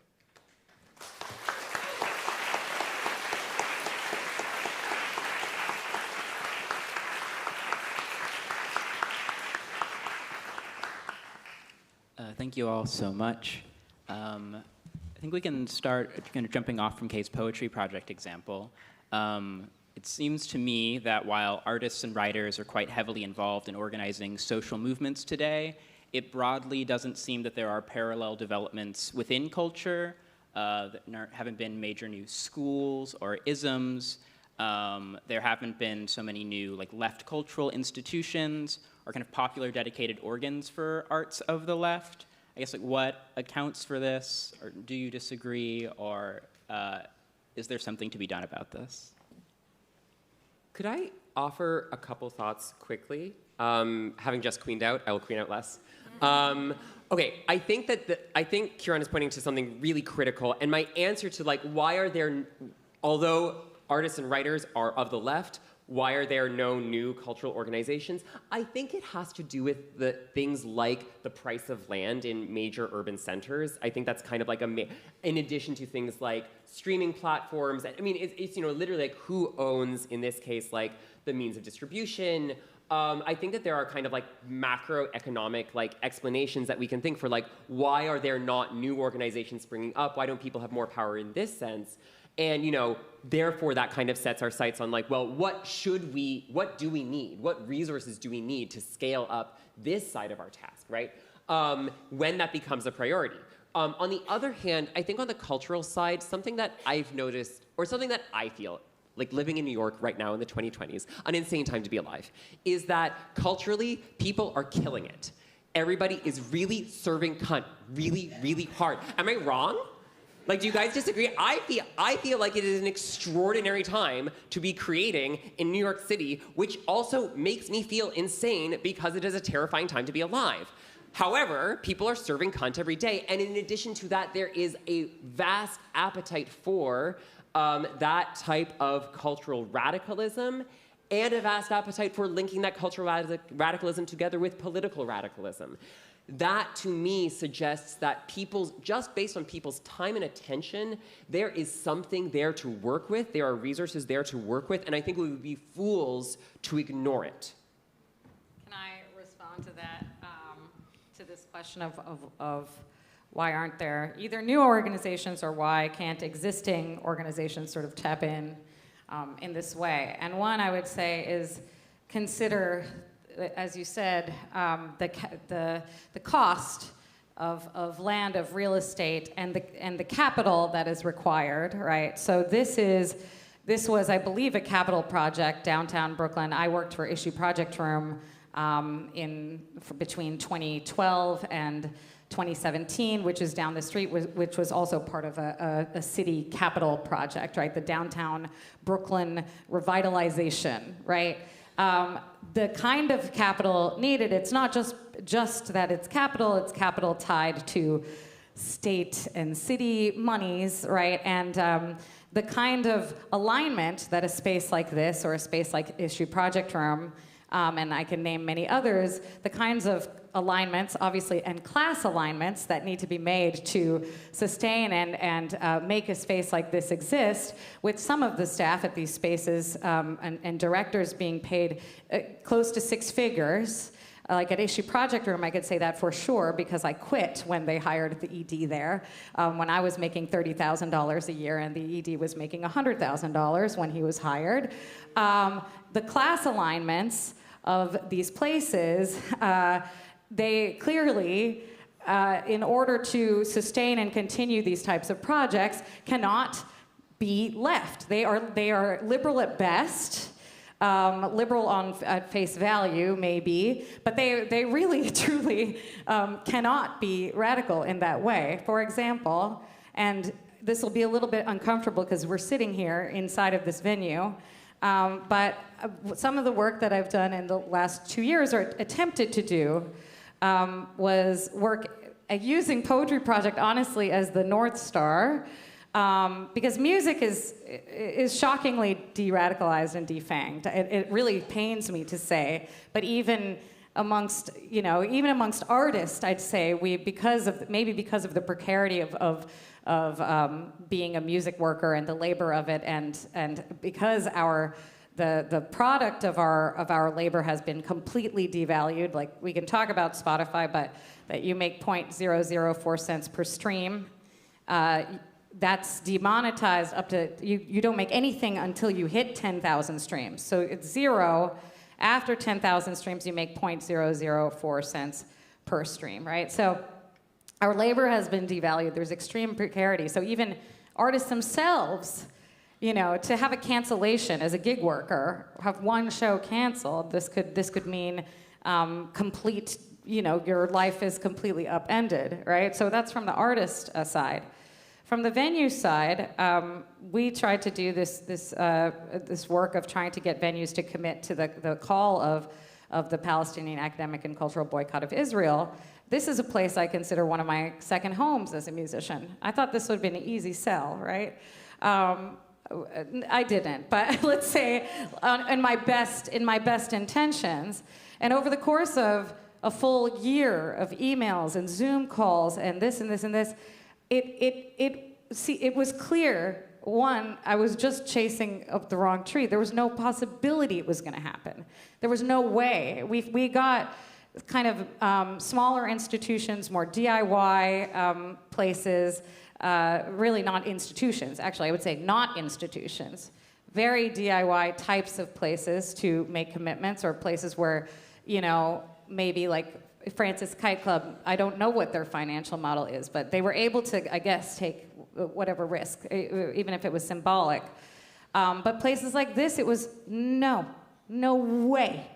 No way. And the places where there have been platitudes around Black Lives Matter and Me Too and during 2020 and all the statements around the racial justice movement, but when it comes to genocide, human rights, absolutely nothing. And I think it is because of this alignment with capital, the necessary alignment. And the thing that would come up over and over again is, well, don't you want this place to continue to exist? But I think that means, for me as an artist, if I'm trying to make aligned work or radical work, it's a real question then to present in places where it doesn't feel like the values can possibly align. That there's just, you're laughed out of the room to even kind of bring it up, And while I can recognize the issues faced on the other side, I worked in a music venue, so I know what's on the other side of that. I was the operations director at a nonprofit. But I realized, it is not possible. It doesn't mean to abandon the work, but I really had to sit with that. It was very uncomfortable, and so the question then becomes new spaces, how, You still need capital, you still need real estate, you still need space. These are the questions. And so in the same way that Ta-Nehisi Coates posed this to the Democratic Party of how can you say you're going to fight fascism if you can't stand up against a genocide, I say the exact same thing to nonprofit arts institutions. Overall, how can you purport to say, you're going to stand up against fascism, against basically musicians? They're happy for musicians to take on the ownness of losing a gig or getting something canceled or being attacked by going on stage and wearing keffiyeh and speaking out against the genocide and for Palestinian liberation. But as institutions, no one is willing to take that onus to support musicians. Whereas if all of them did, we'd be in a much safer situation. We're going to come down to the exact same problem when it comes to fascism. These things are not going to be disconnected, right? And that's why Palestine was such a canary in the coal mine. And we are in a kind of fucked situation right now. We are in a fucked situation. And I want to say that in this space because I want us to have each other's backs, and I don't feel like we're starting in a good place. And I think the last 2 years has shown us that. Thank you. We have 5 minutes left on the panel, so if I had no idea what our time. No, thank you. So yeah, if Jackson and Michael, if you're interested in answering that question, or in generally just have thoughts to share about strategically what committed artists today should be doing. Michael? Well, that's one thing as a, I suppose, critic, historian, whatever, I'm reluctant to say what artists ought to be doing. Let me say 3 quick things about this. One is and they contradict each other. There may actually be more stuff happening over this period than one imagines. And so in that sense, I want to be on the more optimistic side there. That it took a lot of work to put together in this giant book a lot of people who were doing political stuff and didn't know that they were doing it all together or whatever, and did it over a lot of decades, a lot of years. By my count, we're in 1946. If you think that this all began with the 1929 crash, and we had a crash in 2008, and then a whole set of amazing things happened in the 1930s. One might even start from 2011, a year not unlike 1934. We're actually looking at one of the bleak moments of the Popular Front, when it was almost over, when McCarthyism was just about to hit, the blacklists were coming through, and before the entire moment was forgotten in the next decade. So part of the thing is that we're looking at a very bleak situation there, where mainstream institutions, which we had thought are under attack. Where I always remember this was one of the examples. One of the people I interviewed knew John Howard Lawson, the screenwriter, and leader of the Screenwriters Guild, and Jack Lawson. He always referred to him. He had great respect for him, and he said, what he told me about it made me think, here was someone who was one of the highest paid screenwriters in Hollywood, didn't write radical screenplays by any means. Within a year, he was in prison. That's one of the things that meant in the McCarthyism. And then he writes actually a piece about the coming fascism in that moment. And then later on in the 60s, people were like, oh, Jack Lawson, he overrated this thing. Well, living what he lived through at that moment, he wasn't necessarily overrating that. And that's the other thing that I would say, 2 point and then three. Oh, yes. One is, the remarkable thing was how different the situation of different artists were. And there, indeed, the difference of positions of poets and musicians, that was one of the striking things about looking back at the 30s, I think, where Cafe Society was one of the few places where musicians actually got to organize. There weren't John Reed clubs for musicians. There were John Reed clubs for writers and painters or whatever, that each of the arts has its own distinctive issues and things we think about. One of the reasons the theater was so much at the heart of what they thought was a radical art was because the theater brought in all of the different artists. You needed writers, you needed actors, you needed musicians, you needed set designers, you needed lighters, and in some ways, I'm not sure in our streaming world, we have an art form where you could imagine a new theater that would bring in all of those different artists in some kinds of ways. And so that even a young man without any politics whatsoever, Orson Welles, found himself excited by that. And that's why he realized that actually arts needed great audiences, and then movement was necessary in that kind of way. And the last thought is really the point that Kay makes, which is a very important point about the way that the Poetry Project did from '66 or whatever. And that I've seen again and again, because these commitments by people are not about 5 years or a particular moment. They're lifetime commitments. And that's why the same people turn up in a whole different kind of movement. But the question of how you pass on that, what kind of generational succession? What happens when I felt like I was writing the history of 2 generations who were dying as I was writing that? And every one of them felt it was so important. How do we pass this on? How do we get some sense of that energy to a new generation? And that, I think, is still a feeling of how to get the energies that emerge. It feels to me, whatever the name of that front is, since 2008, that we've lived through for the last 15 years, and which they are fighting against in some kind of way. How to keep that energy, how to bring new people into that. Thank you. Jackson, do you want to close this out?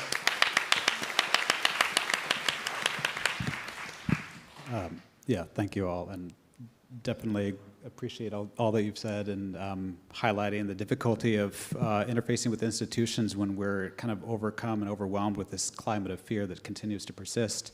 I guess I would say that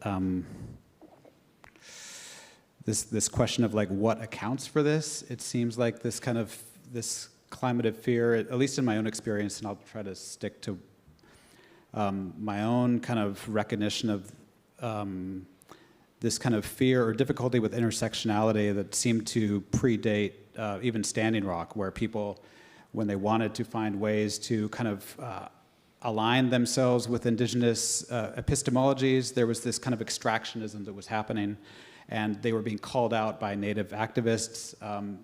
And the more that one became kind of familiar with indigenous concerns or what people were calling for in terms of sovereignty, the more they might have been apprehensive because they didn't know enough, so they might stop there. So that we recognize was an obstruction to indigenous growth, which kind of led to this perverted incorporation or felt need to recruit others as accomplices and then be proxy and speak for us, which is in some ways the opposite of what the Native people were calling for when they wanted Native people to speak for themselves. So that kind of foregrounding or maybe working overtime to assuage the fears of people who might think that they aren't actually able to do something, and find ways, whether it be through even in PACB, like using the same language, allowing institutions to start to create the same exact language that is what PACB is asking for, and then they realize they're already doing it, so why not make that next step? Those are some kind of things that we've been also doing on, like, trying to do behind the scenes, but which ultimately we'll see how it plays out. But I feel like in terms of movement building, I feel like I can speak from someone who is Native, who's just trying to like find ways to foreground and fold in a recognition of the fears that we all have together, so that people can kind of identify themselves with the project and find ways to work together. That's all I have. Sorry. Great. Thank you all.